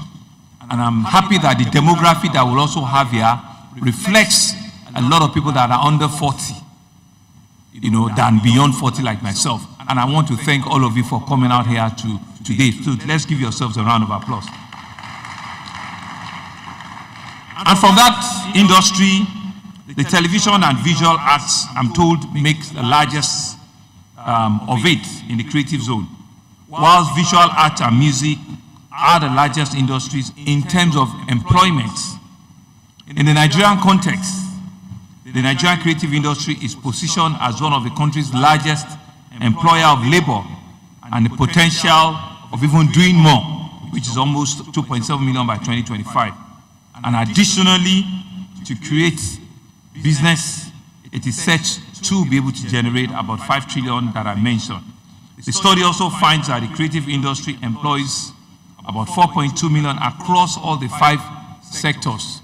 And the sectors are in media, in entertainment, in beauty and fashion, in visual arts, as well as tourism and hospitality. Furthermore, its position at the forefront of our digital era, our steadfast dedication to innovation has earned us a global acclaimed. If you never come Lagos, you never go anywhere. And if you never come into Yaba and all of the creative places that we are just starting. And so it is not just by chance that Lagos is seen, and it has earned that it is Africa's foremost fashion and creative hub. It's no doubt. Not just a fashion and Africa's foremost fashion and creative hub, it's also the Africa's startup capital in the continent. So Lagos deserves all of the applause that it has right now. The music industry, indeed, you can begin to see. We're not just, the hub, we're the fashion, the creative hub, the music industry, and, we're doing about 2 billion now. With technology, we believe that indeed can go up by over 500%. And you've seen achievements in that industry. You've seen our artists receiving prestigious awards, including the Grammy Award and the purifications of international streaming services, which has certainly attested to the vibrancy that we have in this industry. The transformative impact of technology on Lagos developmental program is certainly profound. Over the past decade, technologies has propelled a remarkable 500% increase in productivity across the pivotal sectors, ranging from agriculture to manufacturing. Our Startup City initiative has also not only enhanced the efficiency of the public service, but have also significantly elevated the overall quality that we see from our various residents. And I think it was the commissioner that had mentioned it earlier, to say that some of the people that were supported in the last 2-3 years in the tech startups, not only have they gone up to become patent, but indeed they are becoming startup leaders in all of their choosing profession. We have seen, we have seen patent being coming out of medicine, we're seeing patent being coming out of agri startups, and we're seeing patent being coming out from also the payments systems. But in all of this, the journey is not without formidable challenges. And I'm sure Kunle Folawiyo had enumerated here this morning some of the challenges that we all see in that industry. And everybody has mentioned it. Issues around piracy present a significant and a substantial threat into the creative economy. Recent data highlights a significant portion of the creative content falling victims of piracy, which result in substantial economic losses annually for all of you, the creative minds. And I think Tubosu mentioned that we're doing everything to ensure that we can scale up, we can scale up the regulation, and our ability to be able to track and discourage wrong people that are stealing from you and are just generally just doing cut and paste. It is imperative that we tackle this issue collaboratively. It's when all of us work together, from the federal government that is here, represented by the Honorable Minister himself, to all of us at the state level, and to all of you practitioners, that when we work together, we will be able to implement measures that will safeguard your intellectual property and cultivate an environment where creativity is not only protected, but also flourishes. And so you can see privacy present a substantial, a significant threat into that market. And we cannot fold our hands, certainly not as a government, and not do anything about it. And so the Legacy Initiative for Creative Industry, we have looked at 4 different areas. We've looked at investment in infrastructure and technology. Currently, and we're still expecting additional support from federal government. Currently, where we've done about halfway of our 6,000 kilometer metro fiber duct connectivity, where we want to have fiber connectivity in almost every part, of the state. You can imagine what that will do, in terms of your content and in terms of your access, in the social media space, and just generally what that will do. Like I said, we've completed 50% of that. We also have the Lagos Film City, which we just, about 2 months ago, we did a groundbreaking ceremony. This is, at first start, it's a $100 million project that will be executed on a PPP model. The Lagos Film City, you can clap.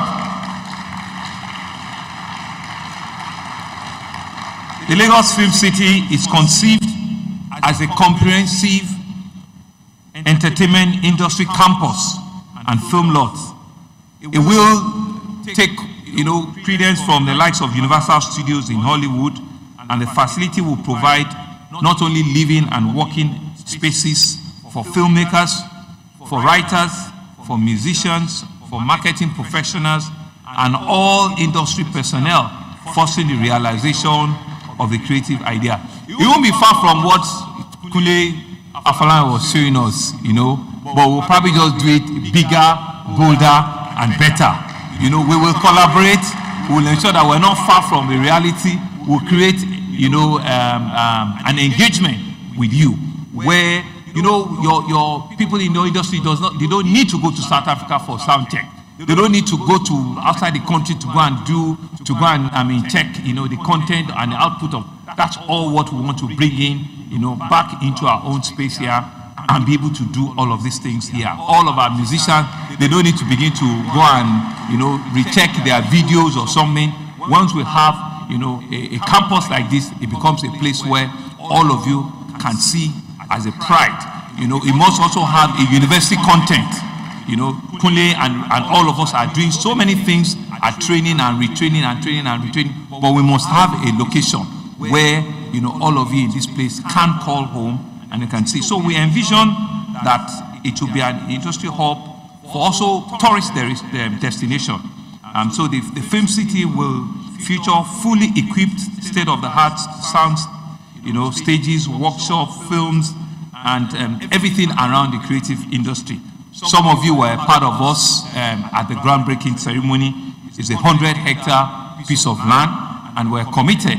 We're pushing to ensure that before the end of our administration, you know, we'll begin to see a lot of verticals there, and it can become something that will be useful for us. We're also ensuring that we'll have a museum which will commemorate, you know, I think Mr. Falayan also shown it. We must be able to depict the history behind Nollywood, how it all started, you know, and we must be able to showcase that we didn't get here just in one day. So the city will have all of the trappings, you know, where you can have commercial real estate engagement and all of it. The incorporation of all of this will ensure that it becomes a destination of choice. We also want to collaborate with the World Intellectual Property Rights. We cannot just be given lip service to issues around piracy and people that are stealing from this industry. So I'm told that we have to identify and work with the World Intellectual Property Organization under the leadership of Dr. Moody. The collaboration is aimed to establish a robust framework for enforcing copyright laws. You know, once we're getting to this stage, we need to be able to do it globally, how it's being done everywhere in the world. And I mean, we believe that from enforcing these copyright laws, it will help to simplify the process for artists, for writers, for musicians, and other people in the creative minds to safeguard their work. And I mean, that's it, you know, to be able to safeguard your work and be sure that indeed all of your sweat and all of your very creative minds will go, you know, will not go unnoticed. This initiative will not only ensure a fair compensation for creators, but also enhances and appeal for investment and collaboration. And so it's once you see that we can reduce all of these things, the collaborators that Mr. Falayan was talking about, you know, the investors that Mr. Alake was talking about, the engagement that the Honorable Minister was talking about, that's when, you know, everything will begin to come together and we can indeed secure, you know, our intellectual environment. We can secure it very, very well. I think the fourth thing that we also want to do is to attempt to increase our intervention, you know, with our Lagos State Science and Research cohort in the creative economy. We're not doing enough numbers. We need to be able to double and triple this number in the next, you know, 12 to 24 months. So my challenge to all of you is to be able to work with us so that we can move from these paltry numbers of 60 and 70 startups and this small amount that is less than 1 million, we can indeed grow this in leaps and bounds. And there are grants, you know, there are grants that we just want you to see government as an enabler. We want you to see government as a supporter of this industry. All you need to do is to wear your creative mind, is to think out of the box and to be able to engage us, and that's what we're here for, you know, to be able to support you. The first 2 million or 5 million that will help you even be able to scale, we can give it to you, we can support you, we can enable that to happen, you know. We can enable it to happen, and we have credible men on that research center that can indeed make it happen. But in the last couple of years too, we, like Mr. Falayan have also done, we have also worked, we don't want to reinvent the wheel. We have worked with people that are already in the industry, that are training people. Ogidi Studios, for example, we've trained almost 2,000 with them. The African Film Academy, which is run by late Miss Peace Ayam, we've trained a couple of thousands as well. you know, the Ebony Life Creative Studio. We've also trained thousands of people. The Del York, you know, Film Academy, we've trained thousands and thousands of people. So these are all 4 institutions that are in your industry that were giving them grants so that they can train you more. They can train a lot more people coming out, you know, from university, people that just want to get into this space. And these are some of the things that we believe that government needs to do to be able to enable, you know, and push, you know, all of the conversations in this industry. And we want to do more. Like I said, we want to do a lot more. Tuboson had mentioned that our innovation bill must be passed within the first quarter or so next year. The federal government we're taking a note from what we have, you know, at the federal level to ensure that we can domesticate it, you know, intentionally in Lagos, and it can be a working document. It can be a working bill that will not be adverse, you know, we're not just sitting back and throwing a bill at you, a bill that will work, you know, what you want and how you want it, what are the things that you want in this bill are the things that we're finalizing. And so with our House of Assembly, we'll seek to facilitate, you know, this innovative bill so that we will know what are the rules of engagement, you know, you as a tech startups or you as a player in the creative industry, so that a lot more people can be employed, opportunities are being created, and we can see a lot more research and funding going into R&Ds. I think these are some of the things that we as a government needs to begin to do. I'm not going to crowd your space. I just want to come in here and wish you well and let the engagement start. Tubo also has assured me that between today and tomorrow, investors will come out here, and so both startups and investors, we need to be able to create that ecosystem for you guys to handshake. It shouldn't just be a talk. You all should come here, believing that you have seen a potential investor. You've been able to make a pitch as into what your ideas and what your minds and what the things are. And the platform and the portal that Tuboson also talks to, try and go there so that you can further engage yourselves. You don't need to go to things, or you don't need to recreate what others have recreated. You know, you just need to be able to think, you know, globally and act locally. You just need to be able to know what are the things or where are the places you need to go to, so that you don't need to, You don't need to waste your time trying to reinvent what has been invented. If you go on the platform, like I had said, I'm sure you can see a lot of collaborative effort, and you can begin, you know, to design things that can work, for you. And so in conclusion, our journey towards a digital Lagos is propelled by a creative economy, which is backed by robust figures and data that we see. We believe it's a collective endeavor that requires synergy of government, that's why we're here, industry players like yourself, people in the academia, civil society, big industry players like Huawei. We can build a future where innovation knows no bound, where creativity flourishes, and where the digital heartbeat of Lagos resonates across the globe. I believe this, for me, will be the takeaway, will be the things that all of you that have come out here, say to yourself that you need to live, you know, today, tomorrow, with a tangible resource that you can take back. I want to thank you, and I trust that the discussion that this conference will initiate, along with the resulting outcomes, will certainly pave the way for a threefold increase in the value that the creative ecosystem has. We believe that when we work together collaboratively, we actually can quadruple and triple what we're currently doing. And with the likes of Dr. Tijani as a minister in that space, with the kind of things that we see, you know, Mr. Asiki are doing, and all of you that I cannot make out your names here, you know, Kunle, we can leapfrog this industry. We can take this industry 3-4 folds in less than 12 months. And that's a commitment that I want to live with you. I want you to live here reassured that when we come, you know, and we're reviewing what we've done with Art of Technology 5.0 by the time we're doing 6.0, we all can beat our chest and say that in the creative industry, in the innovative industry, Lagos State has been a strong enabler.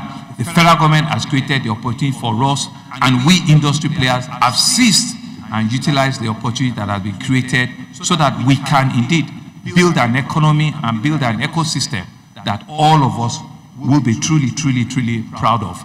Thank you very much for listening, and I hope that the engagement will start right away. Thank you. Thank you. Thank you very much, Mr. Governor, for that very packed executive address. I believe our Christmas and end of year came very early as we saw all the goodies on that list. And who knows, maybe we'll catch you in a film that's being recorded at the Ekpe Film City, the Lagos Film City. Ladies and gentlemen, you are still here at the Art of Technology Lagos 5.0. Welcome to everyone who has joined us virtually and physically. Next off, we have our goodwill message, and it's from one of our sponsors, Huawei. So if your hands are not too busy, please put your hands together for Mr. Terence Wu, Managing Director of Huawei Nigeria Enterprise Business Development. I think we can do better than that as he makes his way to the stage. A warm, resounding round of applause for our sponsor from Huawei.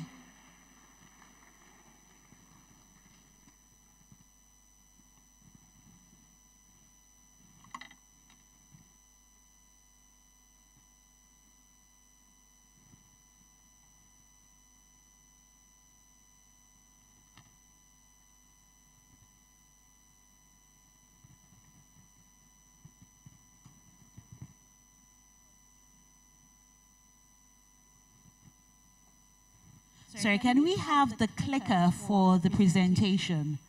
Technical team, thank you very much.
So while we are seeing the executive and the minister walking out, so I would like to start my presentation. My name is Terence, I'm from Huawei, and I'm so glad to be here today.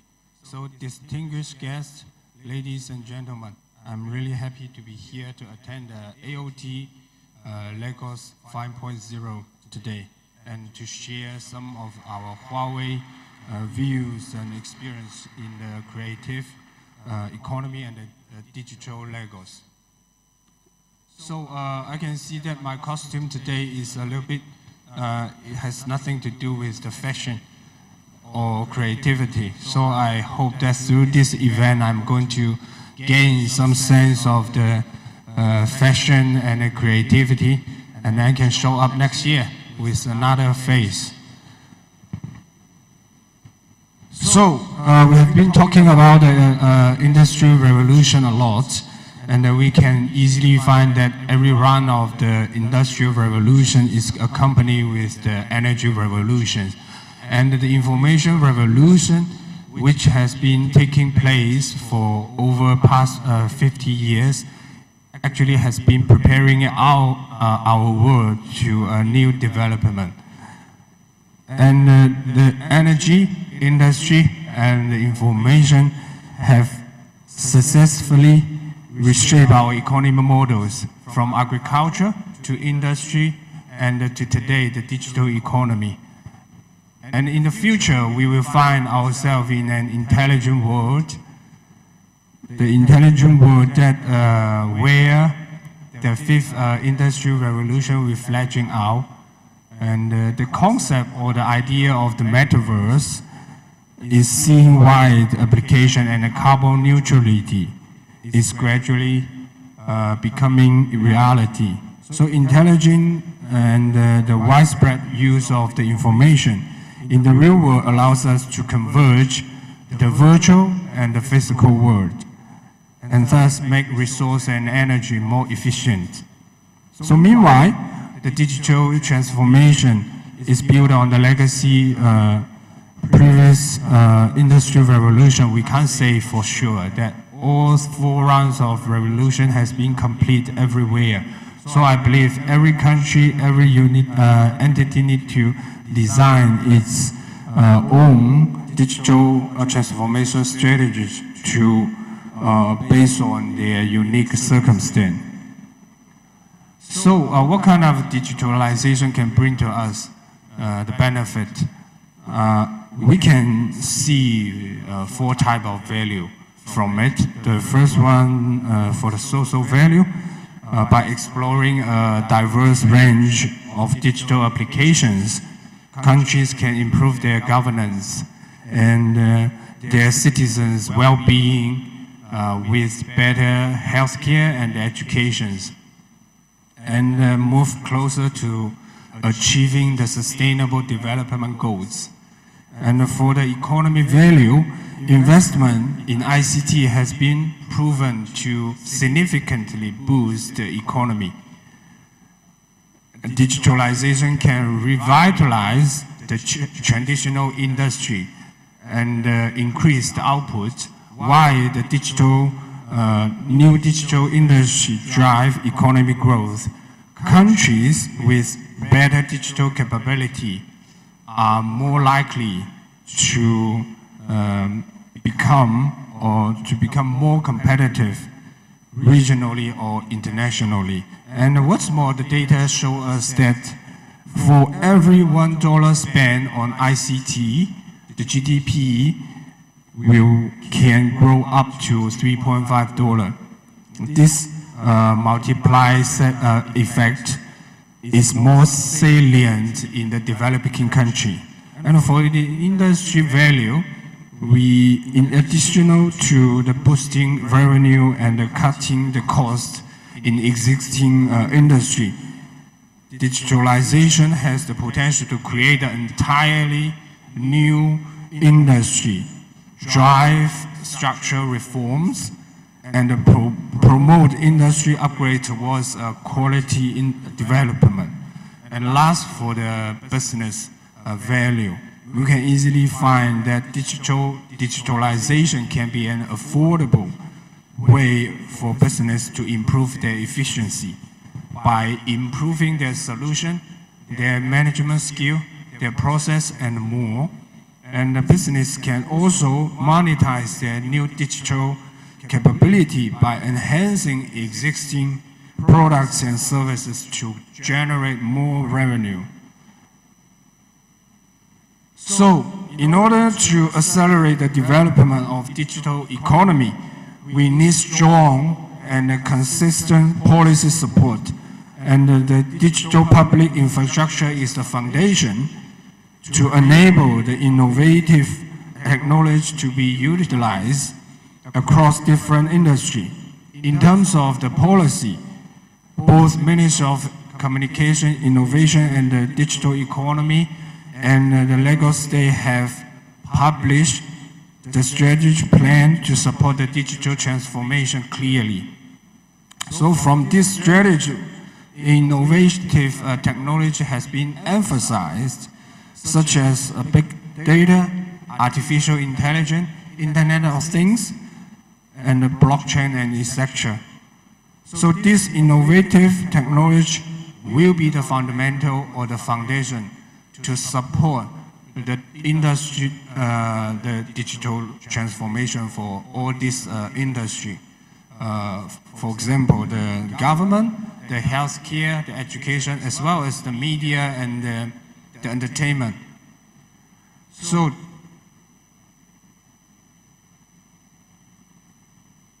today we can find a lot of leaders from media and the entertainment industry. So what does the innovative technology can bring to the media and entertainment industry? So through multiple cooperation cases between Huawei and the companies in this industry, we have summarized a model we call E-Cube, which stands for efficiency, evolution, and experience. So today, different kind of content has been introduced to us. From the movie, film, television, digital content, including the short video, the live streaming, and etc. So the efficiency, we aim to improve the content production efficiency. Some special effect shots of movie requires 3D modeling, editing, rendering, and asset management. So taking a science fiction movie, The Wandering Earth, second as an example, Huawei's public cloud is able to help the movie producer to improve the rendering work that used to take 1 week, now only take 1 day. So this is a great efficiency improve.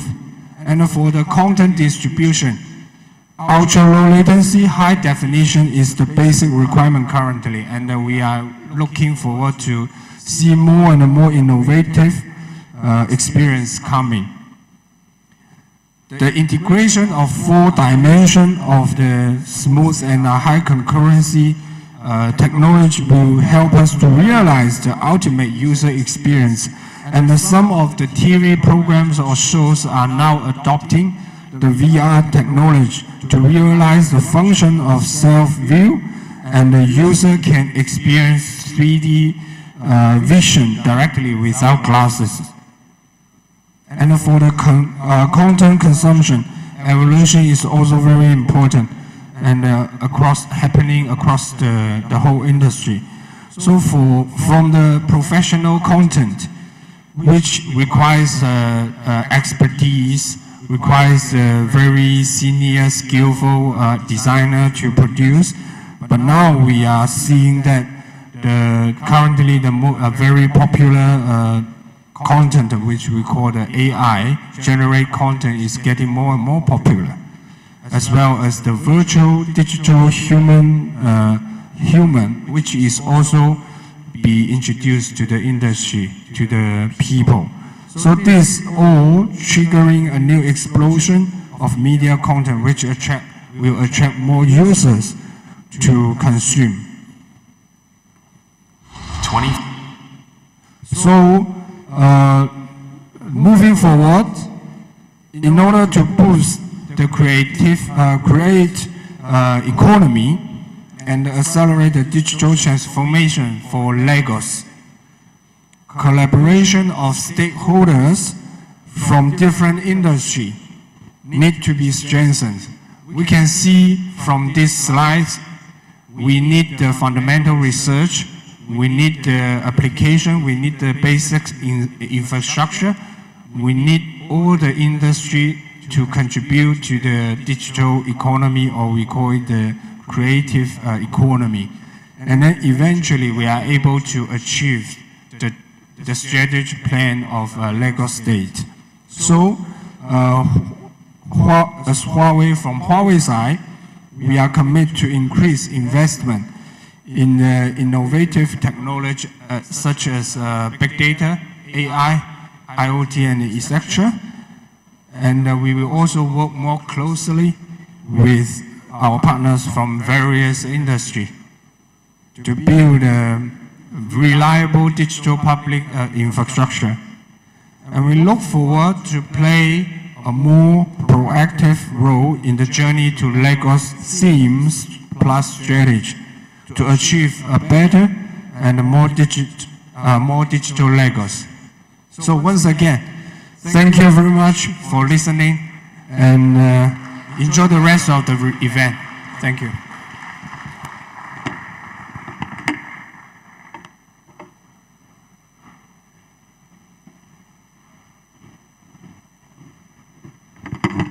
Ladies and gentlemen, one more time, let's give a warm round of applause for the Managing Director of Huawei Nigeria Enterprise Business Development. Thank you very much, Mr. Terence Wu, for that packed presentation.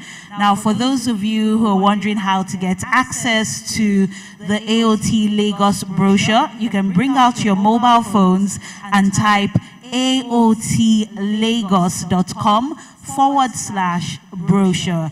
And as you read through the brochure, you know we still have the first plenary discussion that will come up. We also still have our second keynote session, and we also have breakout sessions.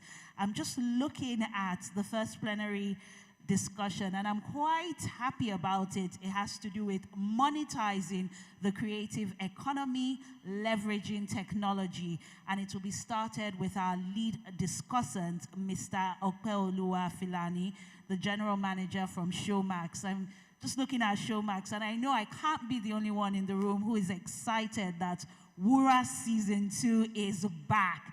I'm sure we have some Wura fans in the house. Woo!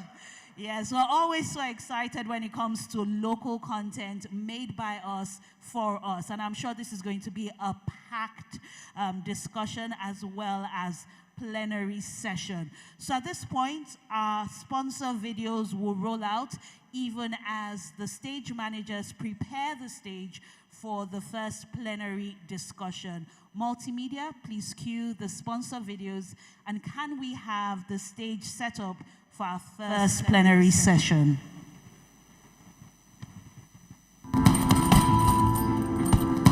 What does it take to be a champ?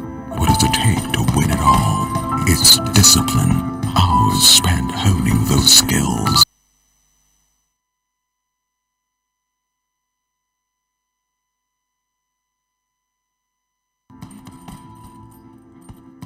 What does it take to be a champ?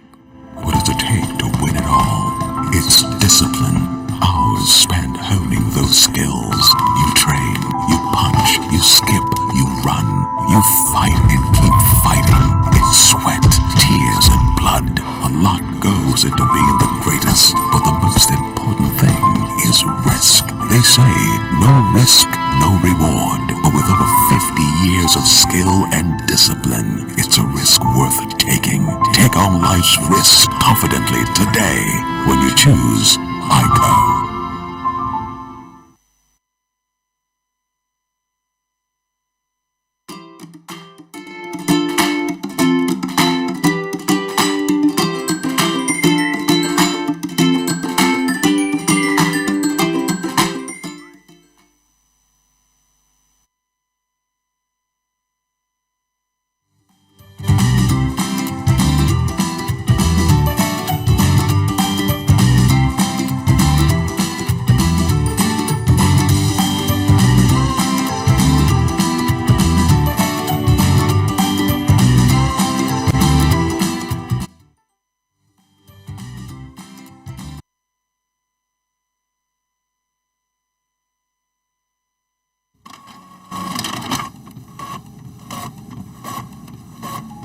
Don't print those wedding invites, wedding programs, and menu cards.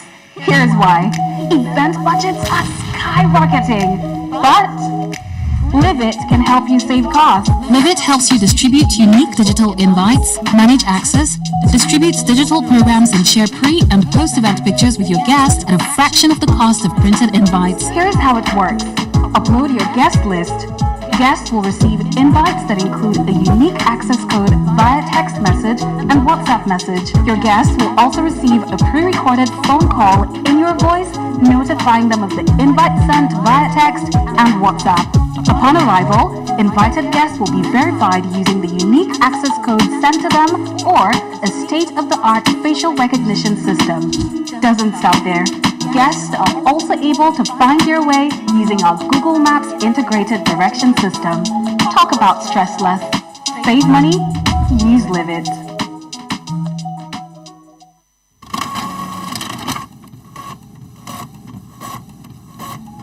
Don't print those wedding invites.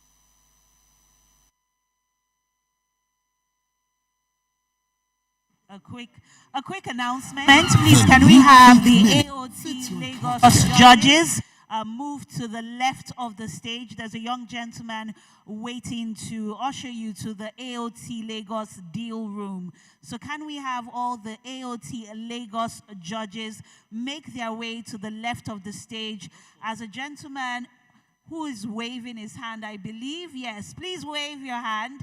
The gentleman waving his hand to the left of the stage is waiting to usher the judges to the AOT Lagos deal room.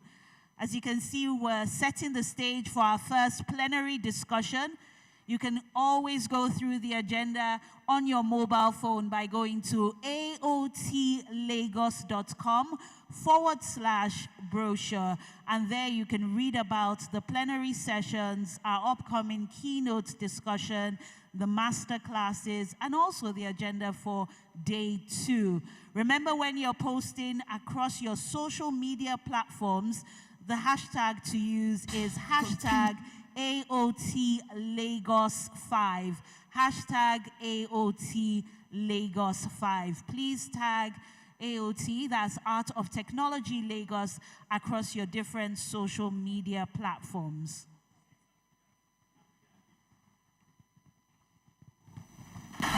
The new Peak Mini fits your pocket. Contains the right nourishment you need for your breakfast. Creamy and tasty. This Pick Mini is just my perfect size, filled with the right nutrients, just for me. This Pick Mini dey sweet my belly. Who fit believe say me sef fit do shakara with better enjoyment? Enjoyment. Now this kind of breakfast I want the top now. Introducing the Peak Mini Pack. Breakfast for you. Peak. Reach for your peak.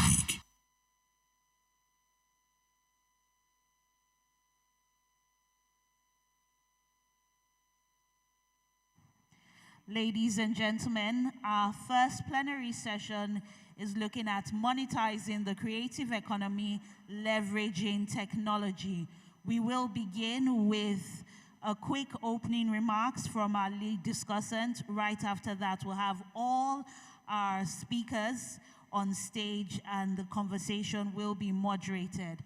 So at this point, we're just finishing with the stage arrangement. But I encourage you to use this time to post on social media using our hashtags AOT Lagos 5.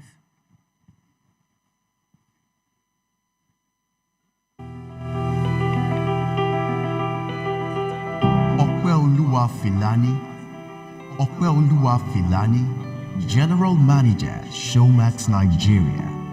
Opeoluwa Filani brings a wealth of experience to his role as General Manager of Showmax Nigeria, a role he took up in September 2022.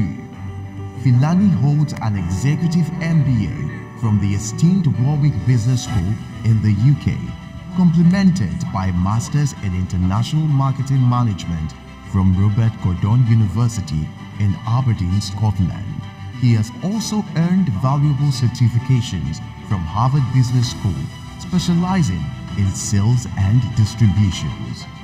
In his role as General Manager, Filani oversees the Showmax Nigeria operations, providing strategic direction and implementing programs to ensure the attainment of business growth and profit objectives. With him at the helm, Showmax Nigeria has added to its slate of Nigerian originals, which now include its first limited drama series, DJ, the second Nigerian adaptation of the NBC Universal hit franchise, The Housewives, The Real Housewives of Abuja, as well as Season 2 of The Real Housewives of Lagos, its first animated series, JJ, The Chosen One, and its first Nigerian telenovela, Wura. Within a year of leadership, the streaming service also launched its first ever Nigerian master brand campaign with the tagline, "No one tells a story like we do," which celebrates Nigerians' vibrant, larger-than-life knack for storytelling and Showmax's effort in bringing Nigerian stories to the screen.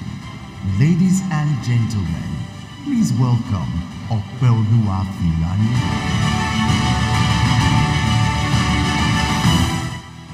Thank you. Good morning, ladies and gentlemen. I'm lucky the politicians or the executive have gone, so I can stand on the existing protocol in the House. First, I'd like to say thank you to the organizers of the event for inviting me. It's so exciting to be joining the conversation around this time, especially around the topic that we're talking about. I'm not a Lagosian. I only came to Lagos about 20 years ago. But before I did come, I used to hear things like "Echo for show." And indeed, looking at the creative economy in Lagos, over the years that I've lived here, it has continued to become vibrant and more vibrant even in the years. Today, I will be leading the discussion around monetizing the creative economy, leveraging technology. I'm sure that the organizers have chosen for me to lead because I do work in that space. As I've been introduced, I am the first general manager for Showmax, and Showmax chose Lagos as its second location to actually set up an office, which happened about 15 months ago. If we can all settle down, I know it's difficult to actually speak after the governor has left the house, but I'm sure we are going to have an exciting time discussing this topic. So we go right into it. Just as a precursor to the conversation that we're going to have, we know that monetizing the creative economy through technology involves harnessing digital tools and platforms, finding ways to actually monetize the creative content or creative things that people are creating all around us. A few years ago, as my brother Kunle had said, when you want to sell your music or your movies or anything that you have created, you probably have to find a way to a distributor at Alaba to try and get your movie sold. But today, even within the hall, I looked around, so much content is being created on our mobile phones and is going on platforms like Twitter, on Facebook, or even on streaming platforms that are free, on YouTube. Many people can create a YouTube account today and just start to put content there, and they can monetize this based on their following. I think this is a great achievement. As much as this is there, it also comes with a lot of challenges, which I'm hoping that within the course of the conversation today, we'll be able to touch on. I'm glad that Kunle and, of course, the governor had mentioned a couple of things, and, of course, the Honorable Commissioner had mentioned the kind of things that Lagos is doing. No doubt, Lagos has all the ingredients for a creative economy to blossom. I think what is possibly lacking is a consistent effort to aggregate all this energy in one place and be able to go to the next level of it. Lagos creative economy is thriving across multiple sectors, from music, from films. We've said that Lagos is indeed the capital for Nollywood, and Nollywood, as we know, is probably the second largest or the third largest movie industry in the world, and Lagos is the hub. Of course, our fashion and design, and I'm hoping I can shake a few tables here. If I challenge the organizers of AOT, I was hoping that maybe even the people that are speaking from government should be wearing native like me, so that we'll use the opportunity to propel ourselves or to sell the culture that we actually have and be proud of what we have. So please, indeed, next time we're organizing a creative content like this, we shouldn't be promoting the suits. Even if you're going to wear suits, you can wear Ankara suits or something native to us. Wouldn't that be nice? Okay. Of course, Within that space, we also have arts. Our arts and our culture is very rich and is being promoted every day. So, I'm going to spend a few minutes on this slide because this is the industry that I play in. Africa's subscription on-demand market is expected to grow threefold by 2027. This, of course, creates a huge opportunity for the creative people within the movie industry to monetize the content that they produce. If you look at the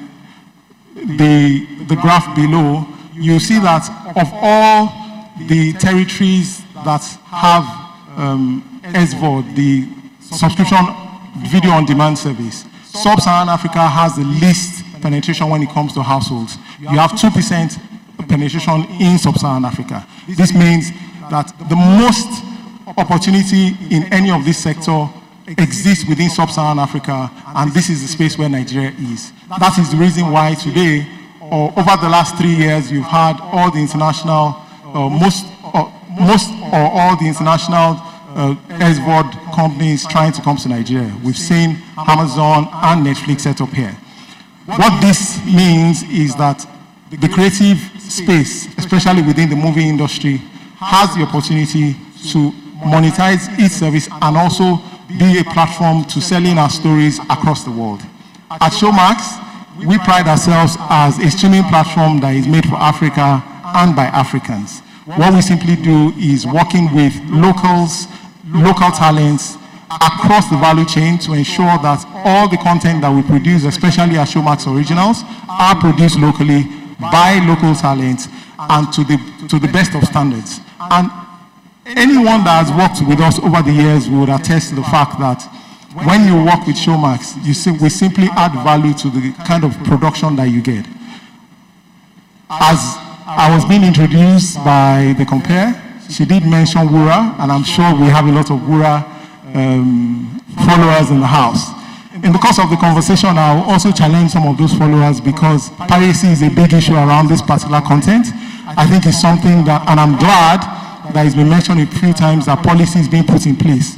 If you imagine that Wura has maybe about 8 million likes on Twitter or on any of these social media platforms, but I'm not sure I have 8 million subscribers that are following me. This is something that we need to deal with.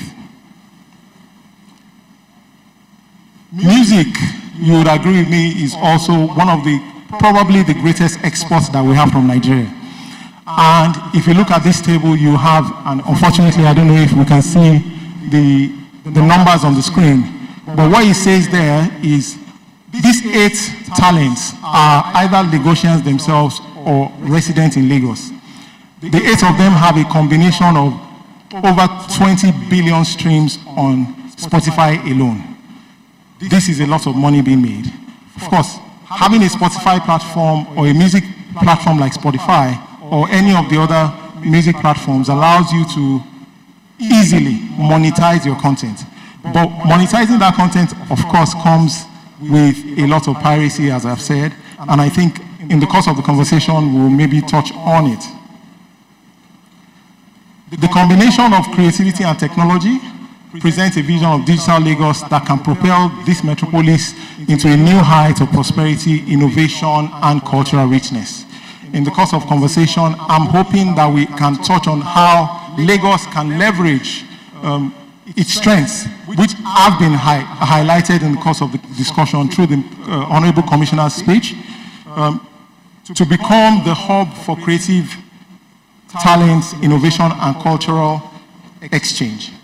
I know as MultiChoice, we over the years have invested a lot around this. We promoted local talents, and even in our space, we do have the MultiChoice Talent Factory that continues to encourage and train talents year in, year out for free to ensure that the quality of the talents that we put out there or that are available to everyone to be able to develop this market is to global standards.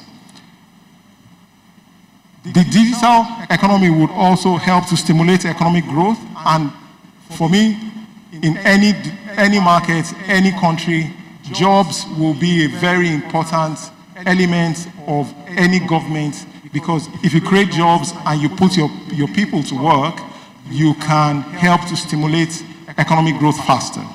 The marriage of creativity and technology is not a choice, it's an imperative for all of us, both government and private sector, to ensure that we're leveraging on the power that it gives. Of course, digital platforms then allows this to be extended beyond the borders of what we currently have. But this extension then comes, as much as it has positives, it does have challenges also. And I'm hoping that we'll touch on this in the course of the conversation. I'm going to take a sidestep at this point, and I'm hoping that this would also be something that the Honorable Commissioner, I'm hoping I can get your attention at this stage. Honorable Commissioner, sir, in the course of doing the research for this discussion, I imagined to myself that if I were a foreigner and I was coming to Lagos, what would be the first thing I would do? I'm going to put Lagos on Google. And it will interest you, the information on the very first page about Lagos. If you look at it, it's asking you, one feared dead in Lagos, fire. This is the very first page that you would come across if you are coming to Lagos. If you also look at the Lagos Abuja government demands defense decision to demolish digital or illegal structures. But in doing this, we then compare it to other cities. And I must say here that as much as we are developing our digital economy, be sure that every city or every serious government around us in Africa is also trying to develop their own development. So in positioning ourselves, we must ensure that the first impression that we have, the first digital impression that we have, is consistent with what we have and what we're putting out there. What I did was to then compare it to a city like Kigali. The Rwandan government has been very consistent in putting themselves out there in a very positive light. If you look at the first page of if you Google Kigali, the first digital impression highlights its cleanliness, vibrant markets, and modern infrastructure, its picturesque landscape and urban charm. The question here will be, would you say Kigali is a well-curated digital city, that they put themselves out there in a better light, or they are actually a destination to go? I'm sure that Lagos has better to show for this. And I'm hoping I'll get your commitment to do this. Thank you. Another city to look at, we can clap, yes, please. Cape Town is another city that I did touch on. Am I on time? Thank you. Don't worry, I'll be done in 5 minutes. Cape Town is another city. There are a few things that Lagos can take from this city, because if you look at this site, it simply helps anyone to portray the positives. It helps anyone that is looking to come to Lagos to be looking forward to coming to the city that they're going to. Very quickly, I'll just touch on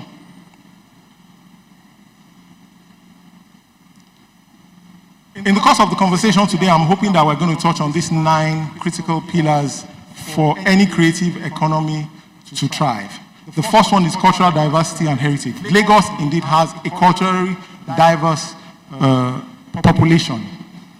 Our heritage is also good, huge. We need to promote this, which is why I was encouraging that in everything that we do, we have to ensure that we incorporate that culture into it.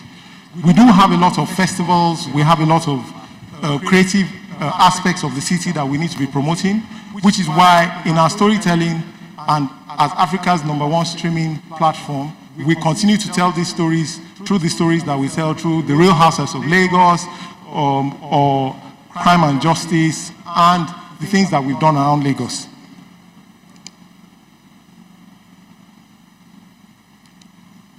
Well, because of time, I was going to share a case study around Cannes, but I think we can, in the course of the conversation, I will talk about it.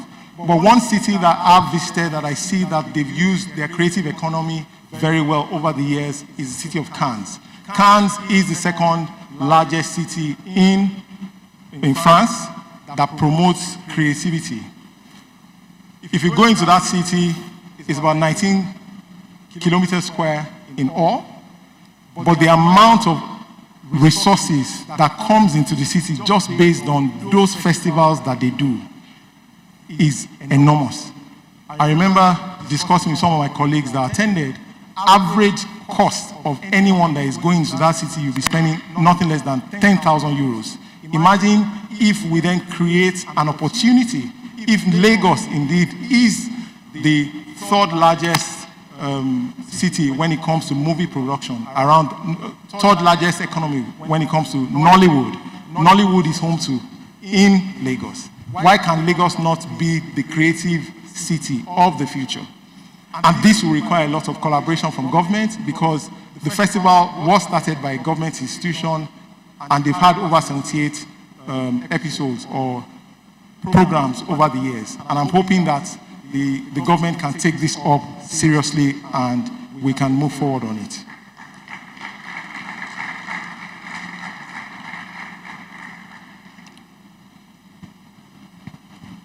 Finally, by leveraging digital tools, platforms, and innovative business models, creators can unlock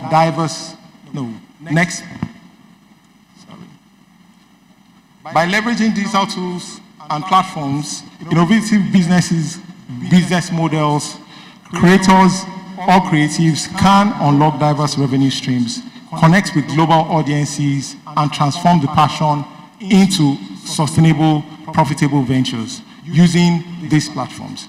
The first one will be digital distribution, which, of course, this is already readily available. You create your content today. The amount of content that is even created on a minute-by-minute basis in Lagos is that huge.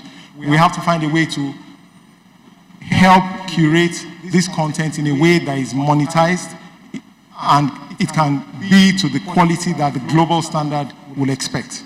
The second thing will be e-commerce and online market space. I'm not going to run through all of them because of time, but I would like to speak specifically on the licensing and collaboration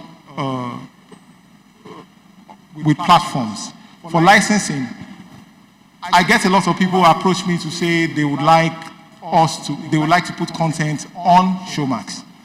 But to do this, you have to meet certain standards. And we take pitches on a day-by-day basis, looking through these pitches. But for you to be able to achieve or to get on, there's a standard that is expected. And beyond just Showmax, because of these digital platforms, we have across the value chain from script writing all the way to sales can be done digitally. So you have removed the barriers that you potentially have to be able to sell the talents or the talents that you have, and you can use these digital platforms to do this. The next one will be AI. Yes, English and the local language is probably the language that we use to create content in Nigeria or in Lagos. What you have with AI, and just very recently, I experienced it and I saw a content online of someone I know very well that doesn't speak any form of French, and he put a video out there. The lip movements, the sound, the voice, everything looked exactly like him, and he was speaking French, trying to put out a certain content out there. I think with digital platforms and digital tech opportunities like AI, this has extended the barriers or removed the barriers that we potentially can have when we create content. I'm hoping in the course, okay, thank you, go ahead.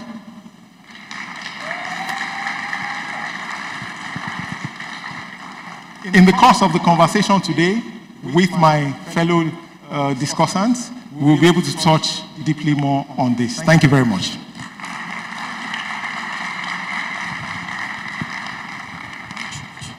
Thank you very much.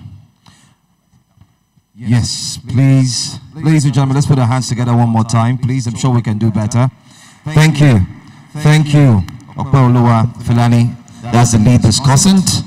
He will be joining the panel session. That's the first plenary that we'll be having. Once again, I want to thank you all for being here. And I am mandated to announce that, of course, we'll be taking care of the business of your stomach. Okay? Because I can see some people are asking already, what's item number 7? That will be coming up very, very shortly. In the meantime, I'd like to recognize the following distinguished guests who are also in our midst.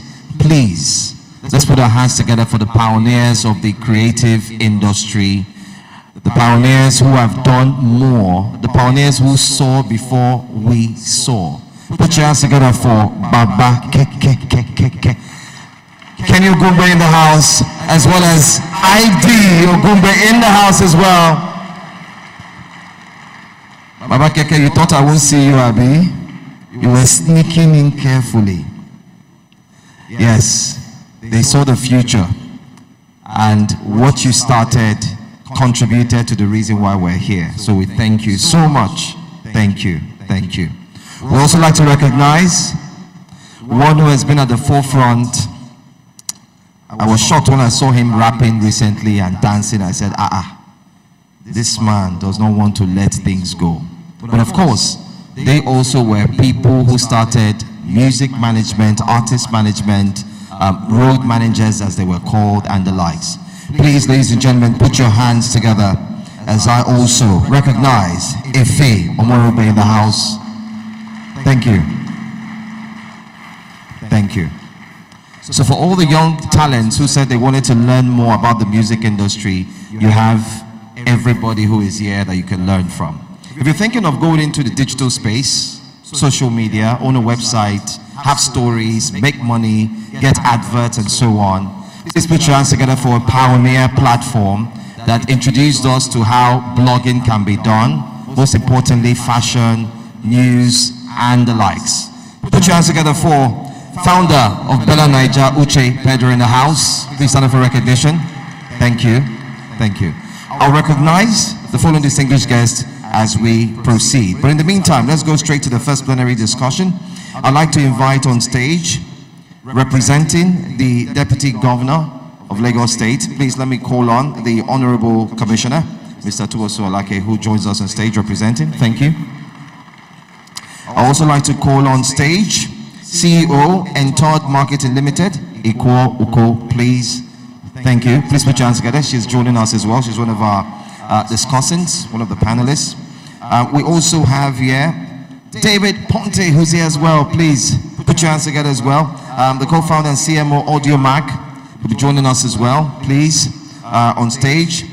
Not forgetting to Efe Omorobe, Principal Consultant, Bulkwild Media Network Limited. Thank you so much. I'm also going to mention them. Don't clap yet. So once we're done, we'll put our hands together at once. Convener, the Omniverse, Obi Asika, joins as well, please. And not forgetting CEO, Hip TV. I was looking for him. Okay, all right. That is still around. All right, great. Please put your hands together for Dr. Ayodele Olubengba Nimashon, please. I'm sure he's around somewhere. I was looking to recognize him as well. All right, when he comes on or into the hall, he should be able to join us. Please, Mr. Ayo Animashao, we need you on stage. And finally, I'm going to invite our moderator. Our moderator, I'm told, could not make it, so definitely a substitute was sent. Substitute will be representing Tomiwa Aladekoma, and the substitute is Anita Eboibe. Please put your hands together for our moderator, please. Please. Now we can put our hands together for everyone. I also like to invite our lead discussant who spoke earlier, because this conversation involves you as well. So please join them on stage. The theme for this panel session, the theme, okay, I can see Ayo Animasha. Okay, hopefully he's going to come back in. Please, when he comes in, we'd like to invite him on stage immediately. The theme is monetizing the creative economy, leveraging technology. A very interesting conversation that we're going to have. I wouldn't want to go deeper or start talking about the benefits of this panel session, but I want to implore you to please pay more than the usual attention and do your best to take notes so that you can see how to monetize possibly your contents, or your business. So, over to you, panelists, and of course, the moderator. Thank you very much. Hello, everyone. Good afternoon. I'm hoping that this is a conversation that we'll all be interested in. It's practically talking about money, and I haven't met anybody who doesn't like talking about money, so I'm hoping that we'll all have a very nice time talking about this. But I think this conversation about money is more centered on content. And earlier when we were talking, Mr. Filani, you were mentioning how almost everybody here is creating content. So I'm going to start with you, and then we'll take the conversation on. And the first thing, I really wanted you to expand on how Lagos State can become, how you put it, the creative center, you know, just referring to Cannes in Paris. And you have this 9-point agenda. And I think that we can build the conversation from there. So if you don't mind just expanding that.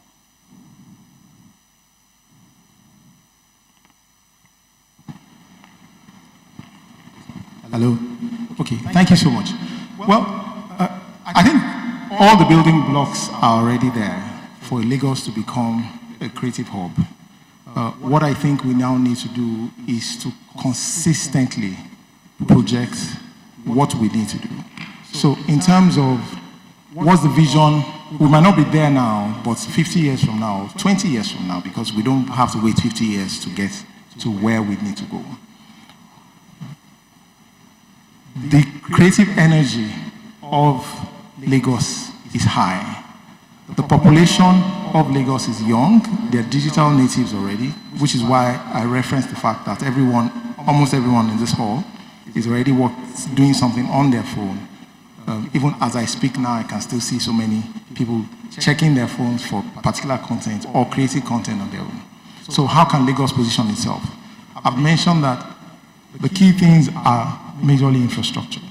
I like that the Honorable Commissioner had challenged and committed to the fact that 1 year from now, he's going to open up a particular channel that can allow digital creation or the speed to create. For us, as the internet penetration grows, availability of data, you have a higher streaming speed, we can create more content and have access to more people. There are so many barriers that any streaming platform would have when they come to a place like here.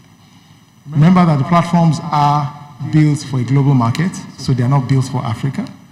They do not remember that we do not have credit cards. Maybe we only have about 200,000 credit cards in Nigeria. Payments is a major barrier.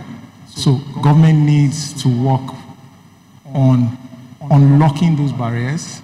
And I'm sure Lagos State might not be able to do that on their own. You might have to work with the federal government to see how we unlock the different barriers that allows creativity to grow. Because whatever we're doing, we're going into a global space that is already made and formed.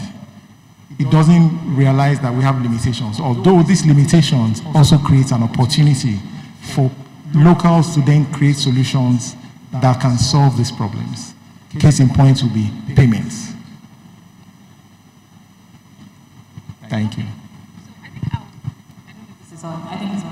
I think I'll come back. I'll come to you just from the state's perspective. How is the state planning to bridge the gap, just in terms of audience development for young people, getting people to understand where the creative economy is going and how we can create those pipelines to monetize and sustain it?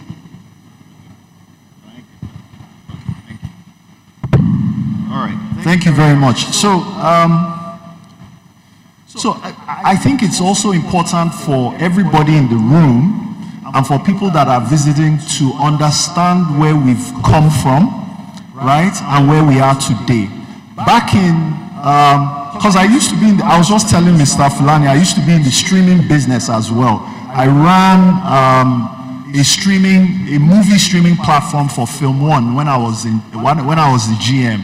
And, you know, at that time, I remember what the internet speeds were like, right? Before we had gigabit speeds now, 5G, 4G. This was before 5G. This was before 4G. This was around 3G.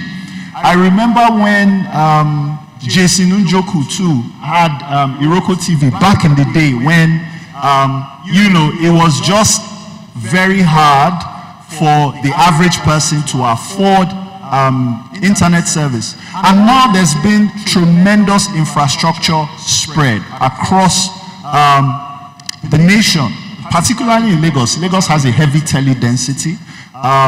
It's about 600 naira per gigabit now, average price.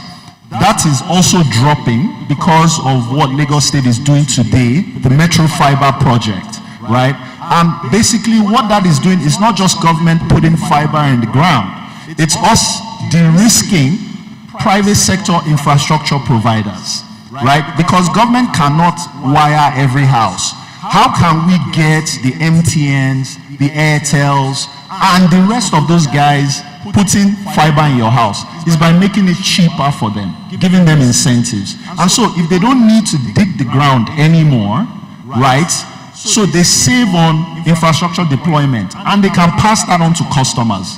When those savings are passed on to customers, people like the CEO of AudioMark here can see that, okay, when he does his business plan, the average consumer should be able to afford a gigabit, 2 gigabits per day, and then his business case starts to make sense. So for us, de-risking the infrastructure environment is one of the things that we've already engaged on and will continue to do.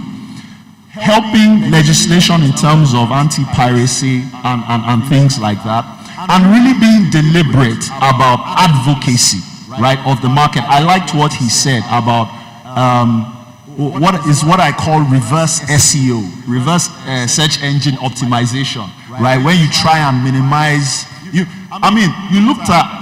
mentioned Cape Town. I can tell you, I get reports from Cape Town all the time about the number of robberies that happen in Cape Town, and yet you don't see those headlines as much. Everybody still wants to go to Cape Town. But I can tell you that even Lagos, in terms of armed robberies, is way safer than Johannesburg, right?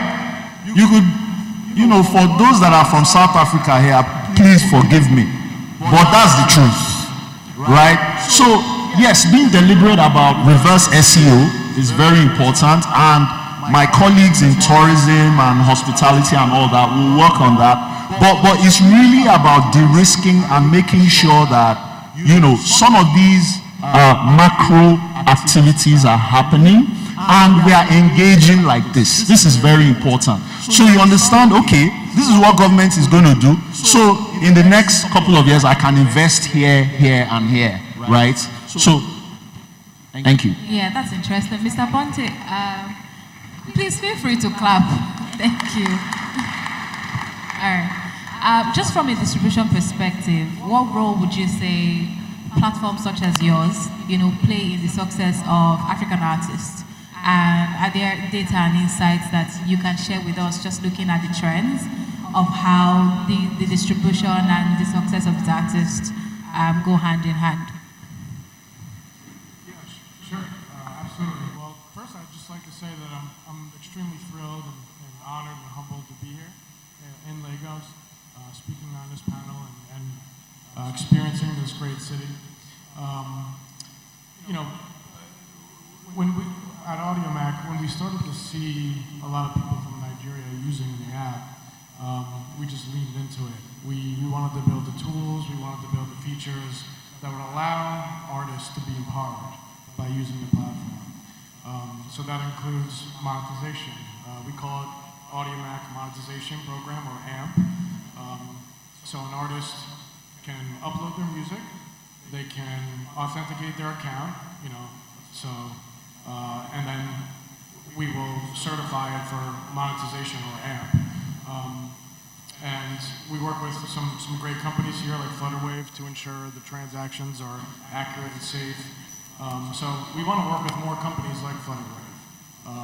We're open for business. We want to make the payment system easier so we can put money in artists' pockets and allow them to continue to reinvest in their career and their artistry. But it's incredible. While I've been here visiting with, all the amazing people in the city, industry, luminaries, and so on, everyone is always very surprised to hear about how popular Nigerian artists are in America, in the UK.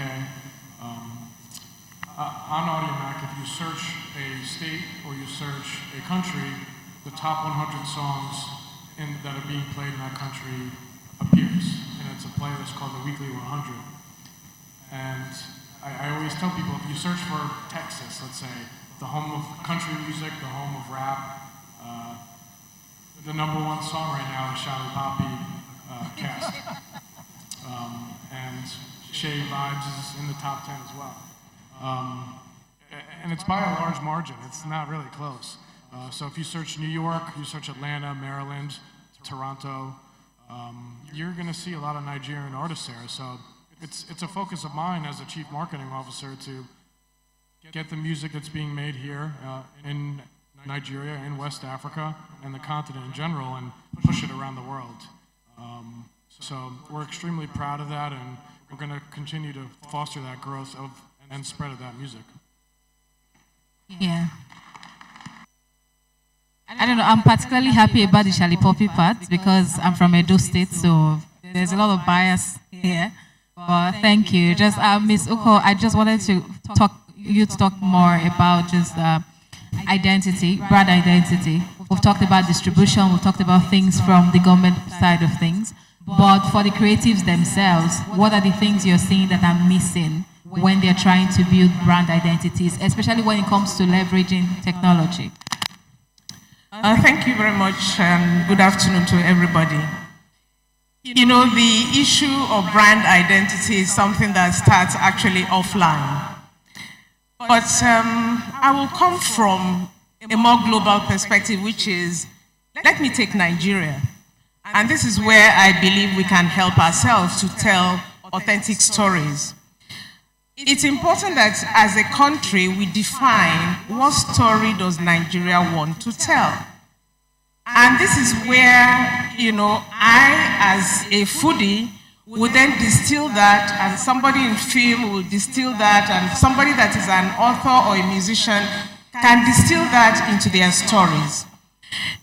But you have to decide what that brand should be. I remember going onto social media after I retired from my 9 to 5. I mean, you can imagine a 60-year-old getting onto social media. At some point, I said, am I about to commit suicide, or what am I even doing? Because I was getting into a terrain where you had a lot of young people. But guess what? I put on my marketing cap, and I said, what is it here that can help me differentiate myself from the pack? Which was, like I said, I'm in the food space. And it took time, and it was about also listening to the customer. If we have time, we're going to talk about that. Customer listening. What is going on, on social media? What are they saying? And how do I want to differentiate myself? What do I want to be remembered for as a brand? For me, it was about, to preserve the identity of Nigeria through food. That was what I had decided to do. And therefore, whether I'm on LinkedIn, Facebook, Instagram, or any of the social media platforms, I then adjust my tone to suit those platforms. So the issue of identity is something that we build. The issue of brand is something that we build. Of course, it's not something that starts, just by your first post. It's something that is deliberate. You have to ask yourself, what do I want to stand for here?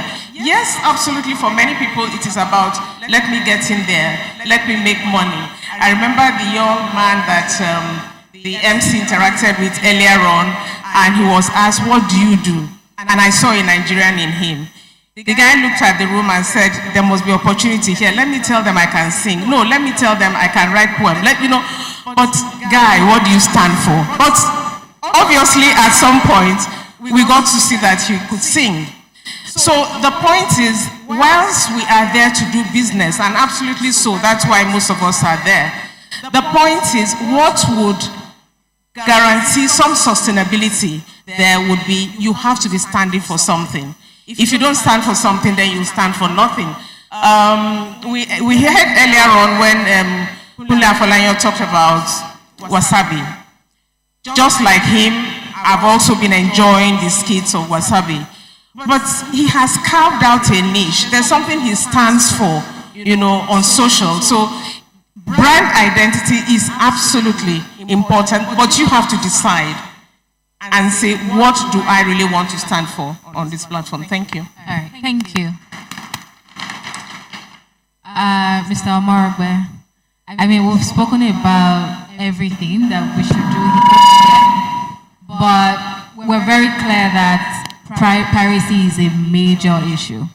We've been talking about piracy for a very long time. And I don't know, but I mean, government is going to do what government is going to do. I want to hear, just from your perspective, what are the things that we are forgetting to mention when we talk about, you know, the fight against piracy? Thank you very much. The fight against piracy is actually a pretty depressing subject matter to engage. The reason is because we appear to have put in a lot of effort over a very long period of time. But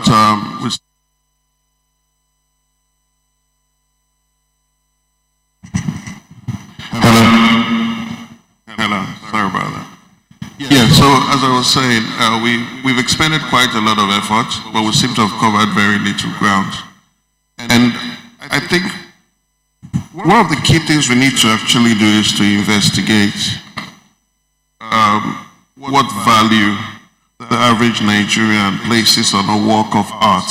From a cultural perspective, for decades, there are people who used intellectual properties like they were doing you a favor. They deployed your work and expected you to be grateful to them for deploying your and even when we come to the process of packaging, presentation and sale and pricing, we've gone through this portion where because there are piracy issues we have been unable to tackle as an ecosystem, as an industry. A lot of stakeholders believe that the best way to go about it is to devalue the content by reducing the price. That's how we got to a point where when we're doing physical sales of music, right? The predominant thinking was that the cheaper the CDs, the easier it is to circumvent piracy. But it has become clear that even if you reduce the price of the product even more, you practically cannibalize the industry. It doesn't change the fact that people would rather try to get it for free or get it from illegitimate sources as opposed to paying for it. So it's not a price thing, it's a value thing. And it has taken us 30 years of hustling and fighting within the space to even establish that. And even till today, let me share stats. Myself and Obi, we've been in this stuff in the trenches for a few decades, right? And we're in a group, great group, Filmic. Shout out to Filmic. And there's a conversation about the size of the Nigerian music market compared to South Africa, for example. And we have a few colleagues who were not comfortable with the fact that on paper, South Africa was like a bigger music market than Nigeria. It didn't make sense. Burna Boy is Nigerian, Wizkid is Nigerian, Davido is Nigerian. So what are you talking about? So the conversation drifted to monetization. Because it's one thing to create the content, another thing to actually monetize it, right? And in that exchange, I highlighted the fact that you shouldn't even be talking about South Africa. Go to Botswana, right? There are 6 broadcast stations in Botswana whose collective sum for licensed music, for royalties in 2021 by IFPI results, 6 broadcast stations paid more in music royalties than 500 plus broadcast stations in Nigeria put together. So let's do the math. Music, you derive more revenue from music distribution within the dissemination within the broadcast space in Burkina Faso than you do in Nigeria. So when we have this conversation about piracy, of course, it starts from the value that you can extract, how you can optimally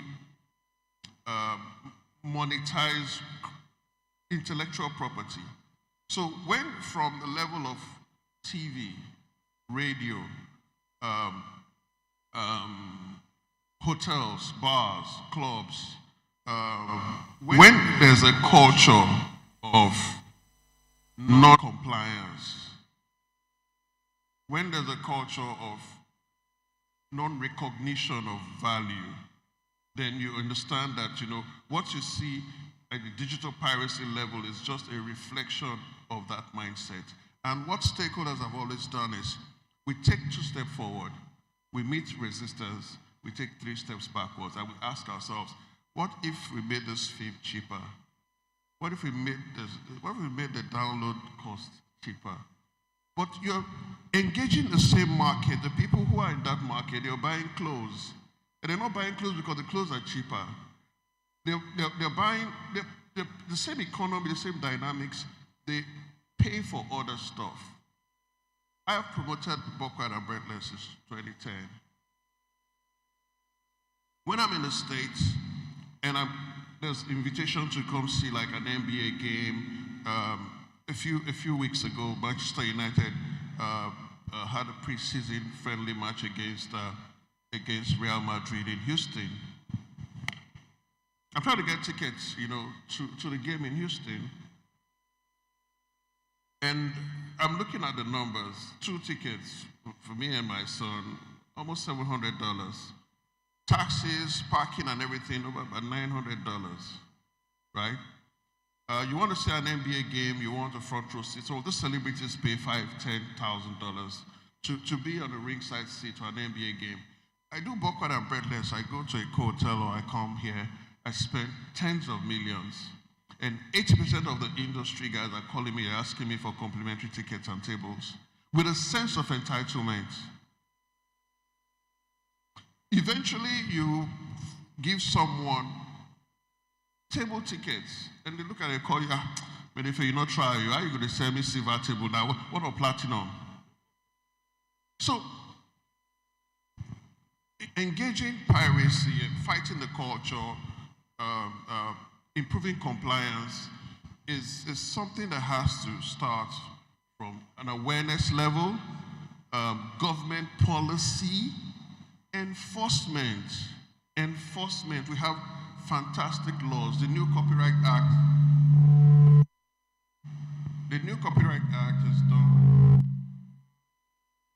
has provided a really useful tools for us to rejig a few of these things. But in this space, implementation is the graveyard of all great ideas. So we need to strengthen the partnerships between creators, stakeholders in the ecosystem, public players, governments, policies. We need to do 3 times more work to reduce the negative effects of piracy. Thank you. All right, Mr. Alaka, I know you want to piggyback on that, but I just want to mention there's more context. So everything he said, and then when you distill it, you find that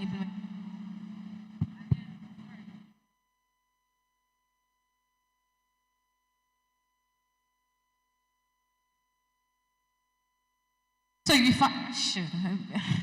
you find that implementation is one thing, but also audience education is another thing. And that's why the earlier question I asked you about how the government can mass support just helping us raise a generation of audiences that actually appreciate the work that people do, the work that creatives do. So just so you have full context as you're talking about. I think very interesting observations and things within the sector that you bring up. And before Obi, the kingpin over there, answers, please, how many people have downloaded pirated music before? Come on, please tell the truth. There's no police here who won't arrest anybody. How many people have downloaded pirated movies? How many people stream pirated movies? I've streamed before. I have streamed pirated movies before. Now, I want to use a few examples to see maybe we are thinking about this thing the wrong way. So, at the turn of the 1800s, there was an inventor called Thomas Edison, right? And he invented the film reel, right? So what the film reel that eventually gave birth to motion pictures, right? And he had a patent on it. And here comes a bunch of pirates. They start using it, filming things, and they are not paying him his royalty. So I think it was in the East Coast at the time, the New York authorities clamped down on the pirates. So they're like, forget this. We are moving to California. And so they moved to California. They were part of a consortium that founded the city of Hollywood, right?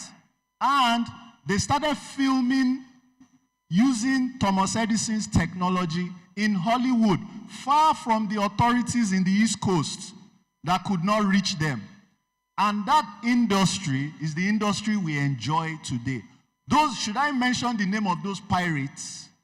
Universal Studios, Paramount, Columbia Pictures. All those big studios started as pirates. So I wonder if there is an approach we need to take. And now I don't have all the solutions, but I'm just thinking out loud.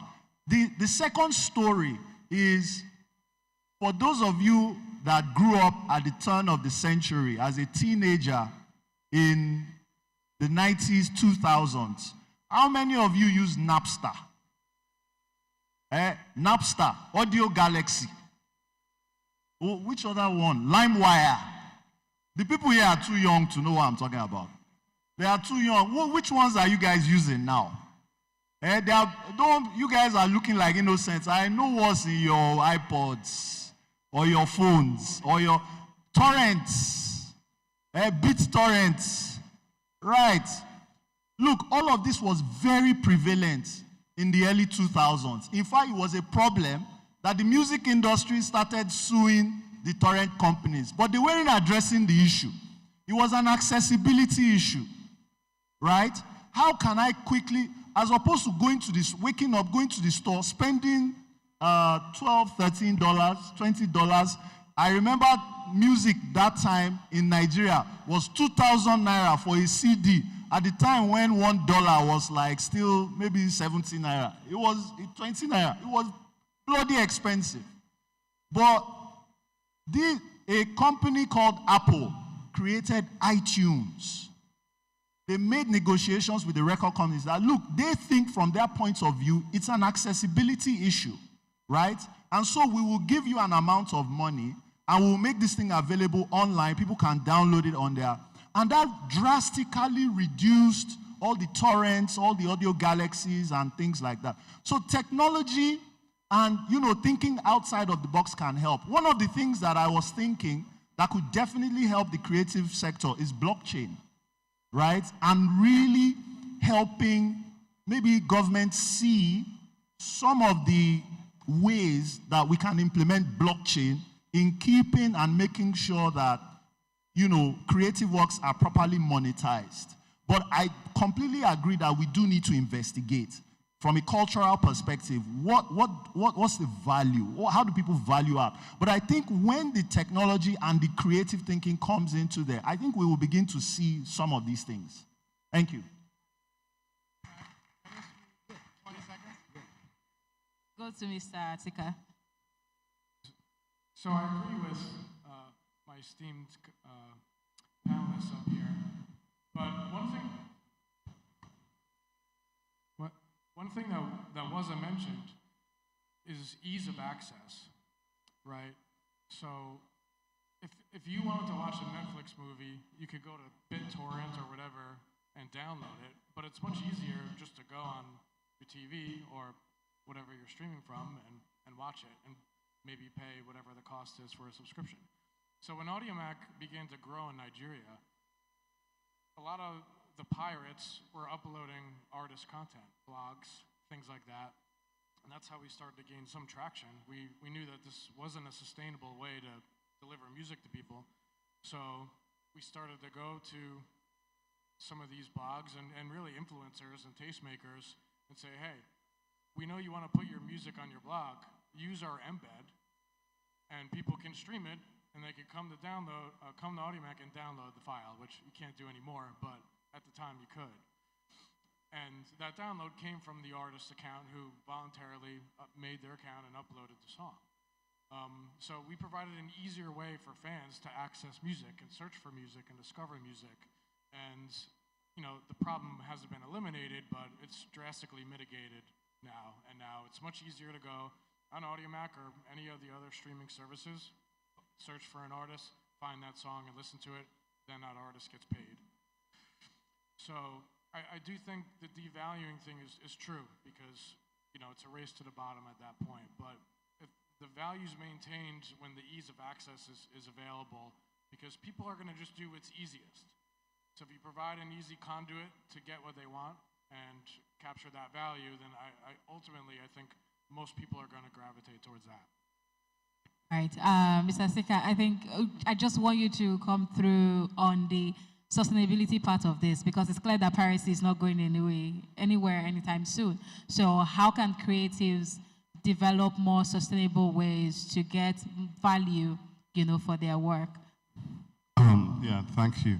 I think that's what the creatives and the entire ecosystem has been doing for the last 25 years. As F.A. said, you go through different phases of fighting the piracy.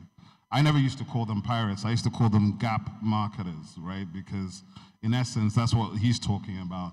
It was about access. Back in the day, you were releasing an album. How do you get it around the whole of Nigeria, let alone the whole of West Africa? Most of the distributors themselves don't have the capacity to do that. So capacity and financial capacity to do distribution was a big problem. Now technology has totally changed everything. And Tubosun was talking about the torrents, which have killed. I mean, there was a time, I remember we all remember 16 Hollywood films on a VCD for 150 Naira or something. That in itself means the studios are not going to come into your market to invest in originals.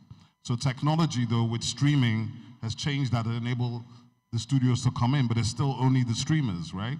So we still have a big issue in our markets in terms of value creation.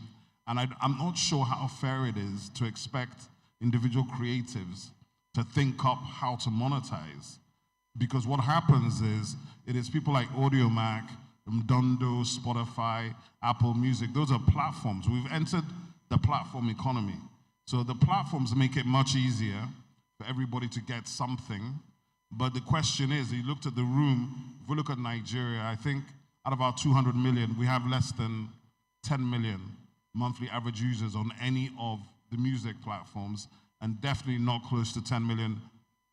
Oh, you're 12 million? Oh man, you gotta give a round of applause to Audiomack, because 12 million is a bigger number than I've seen.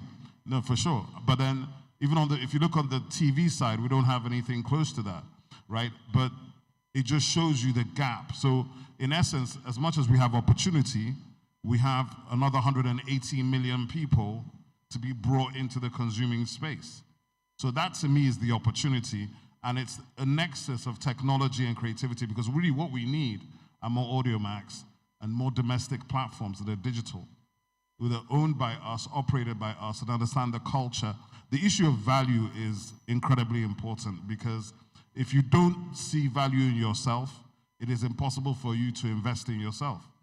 So what we are happy about today is that places like Lagos State Government, the federal government with the Ministry of Creative Economy are beginning to understand that this sector is the sector that defines the future of nations. The stories that you tell define your future, And that's what the West has shown us for the last 500 years. Hopefully, Africa will understand that and engage it fully so that our nations back our creatives. It's not because if you look at Nigeria, I think the biggest asset Nigeria has is Nigerians. It's Nigerians. And if you back the IP of Nigerians, you will see exponential returns. That's really my take. All right. Thank you. We're going to I'm going to ask one final question for everyone and just want you to answer very briefly so they don't boot us off the stage. I know you wanted to comment, but I wanted to highlight your lowest subscription is about 1,200 naira. Mr. Alake mentioned something about accessibility. This whole conversation, what's your perspective on it? Thank you. So for me, I don't quite agree that it's an accessibility issue because on streaming platforms, it's accessible to as many people who have access to internet or mobile phone. For us, we've also looked at the market and tried to figure out if it's a cost issue. The major barrier that people would have is data, right? So we've given an opportunity for a streamer to stream at 100 meg per hour, which is we are the only platform that you can do that with video. We were also the first platform to allow you to download the movie so that you can watch it offline. All this is available. However, thank you. Even with all this, you still find people even reselling content from our platform. I, for one, think it's an education issue. So you've mentioned culture, but the mass markets are still tilted towards the torrents, I can get it for free, or I can go place it on a platform and use internet to watch it, that you need to pay more because that platform requires a higher consumption level than if you paid for it on our platform. So all in all, I think one of the jobs that we have as streaming platform is to educate more that all these platforms come with all sorts of malware. You destroy your device. You are paying more in terms of data consumption, but on platforms like Showmax, you get it for 100 meg, you can download, you can watch anytime, and you still, if you aggregate the cost, you are paying less.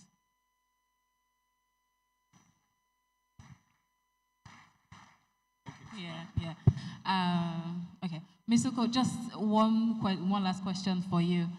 From a marketing perspective, right, how do we go about creating a homogeneous, creative identity for Lagos State? Just giving all of the things that Lagos has been doing as a creative hub and just something that the creatives can tap into. And I asked that because someone made a point a few days ago about how a lot of the things that Nigerians are doing, most of the money goes outside.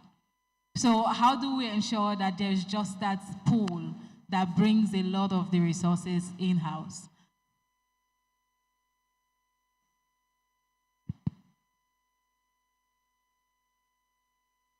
I think gatherings like this already start to sensitize us as to, should I say, our responsibility.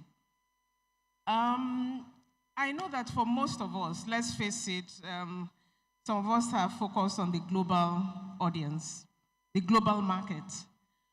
But if we look at the population of Lagos, there is so much that can happen here.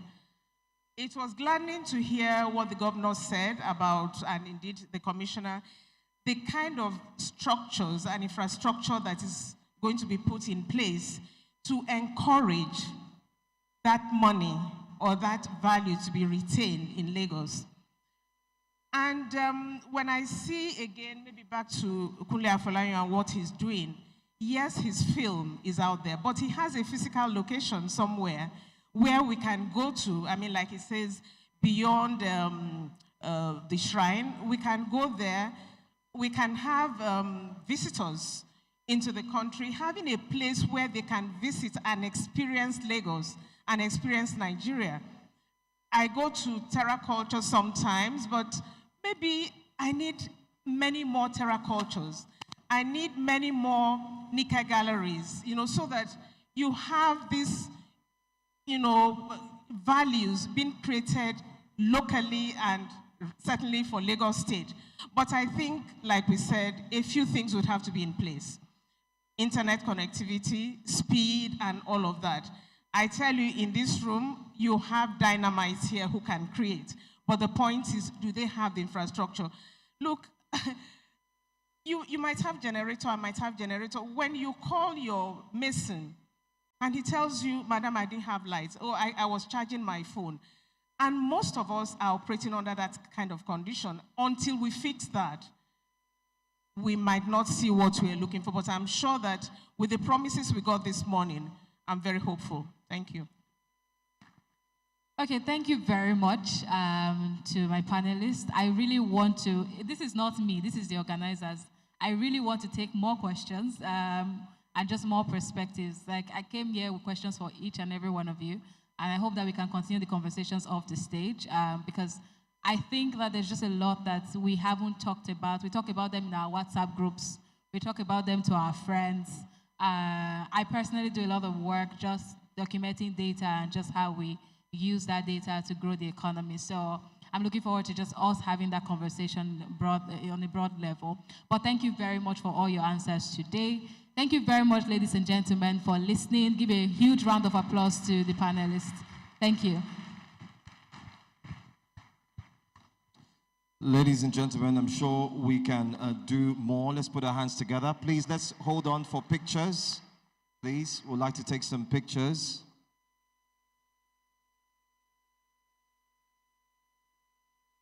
All right. Okay, so let's try and get the picture arrangement. A lot of people have said they still want to hear from the panelists, so I'm sure that the media team will be ready to have a brief interview with them as well. And for those who want to get into music, you want to find out how you can make some money or monetize your songs, movies, name it, documentaries, and the likes, then I'm sure you have the panelists right in front of you. You can talk to them. All right? Thank you. As we thank our panelists and discussants, thank you. We'd like to move on quickly and listen to our second keynote session. The second keynote session is one that will be delivered by, of course,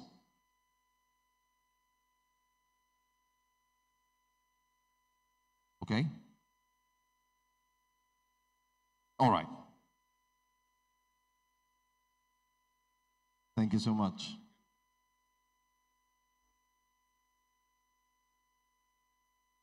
Ladies and gentlemen, the African Renaissance, driving global innovation in the creative market, is the next part that we're going to listen to. Please, let's put our eyes or fix our eyes to the screens and let's watch. Dr. Juliet Ehimon is a renowned tech industry leader with over 25 years of experience, including a remarkable 12-year tenure at Google, where she served as director for West Africa. She was instrumental in expanding Google's presence in Nigeria and the wider West Africa region, fostering innovation and establishing strategic partnerships. Dr. Juliet Ehimon is the founder and CEO of Beyond Limits and the author of the book 30 Days of Excellence. She is a respected thought leader, coach, and tech ecosystem advocate. She serves on numerous boards across multiple industries, including finance, FMCG, oil and gas, education, and non-profit organizations.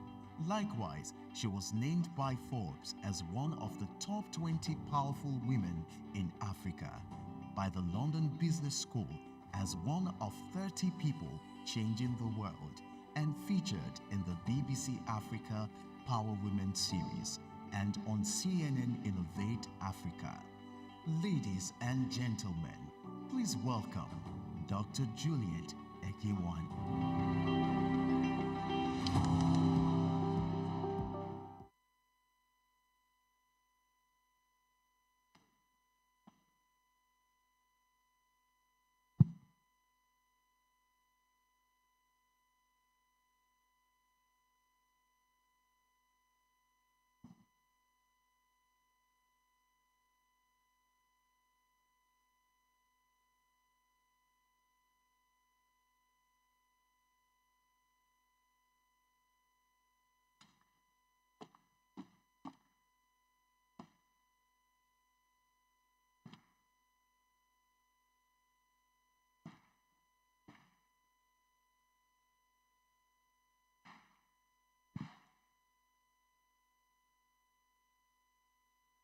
Good afternoon, Lagos.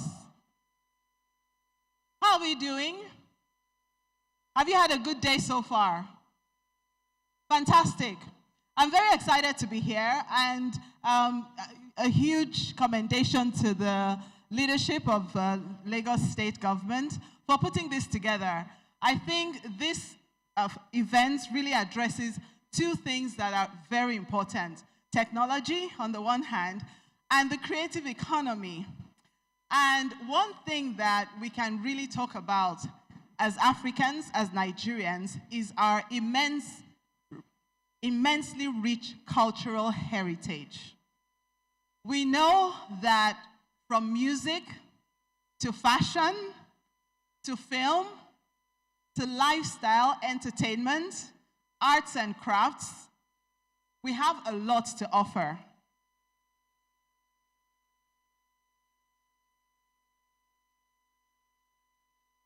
And it's really great to see increasingly that creative potential taking center stage.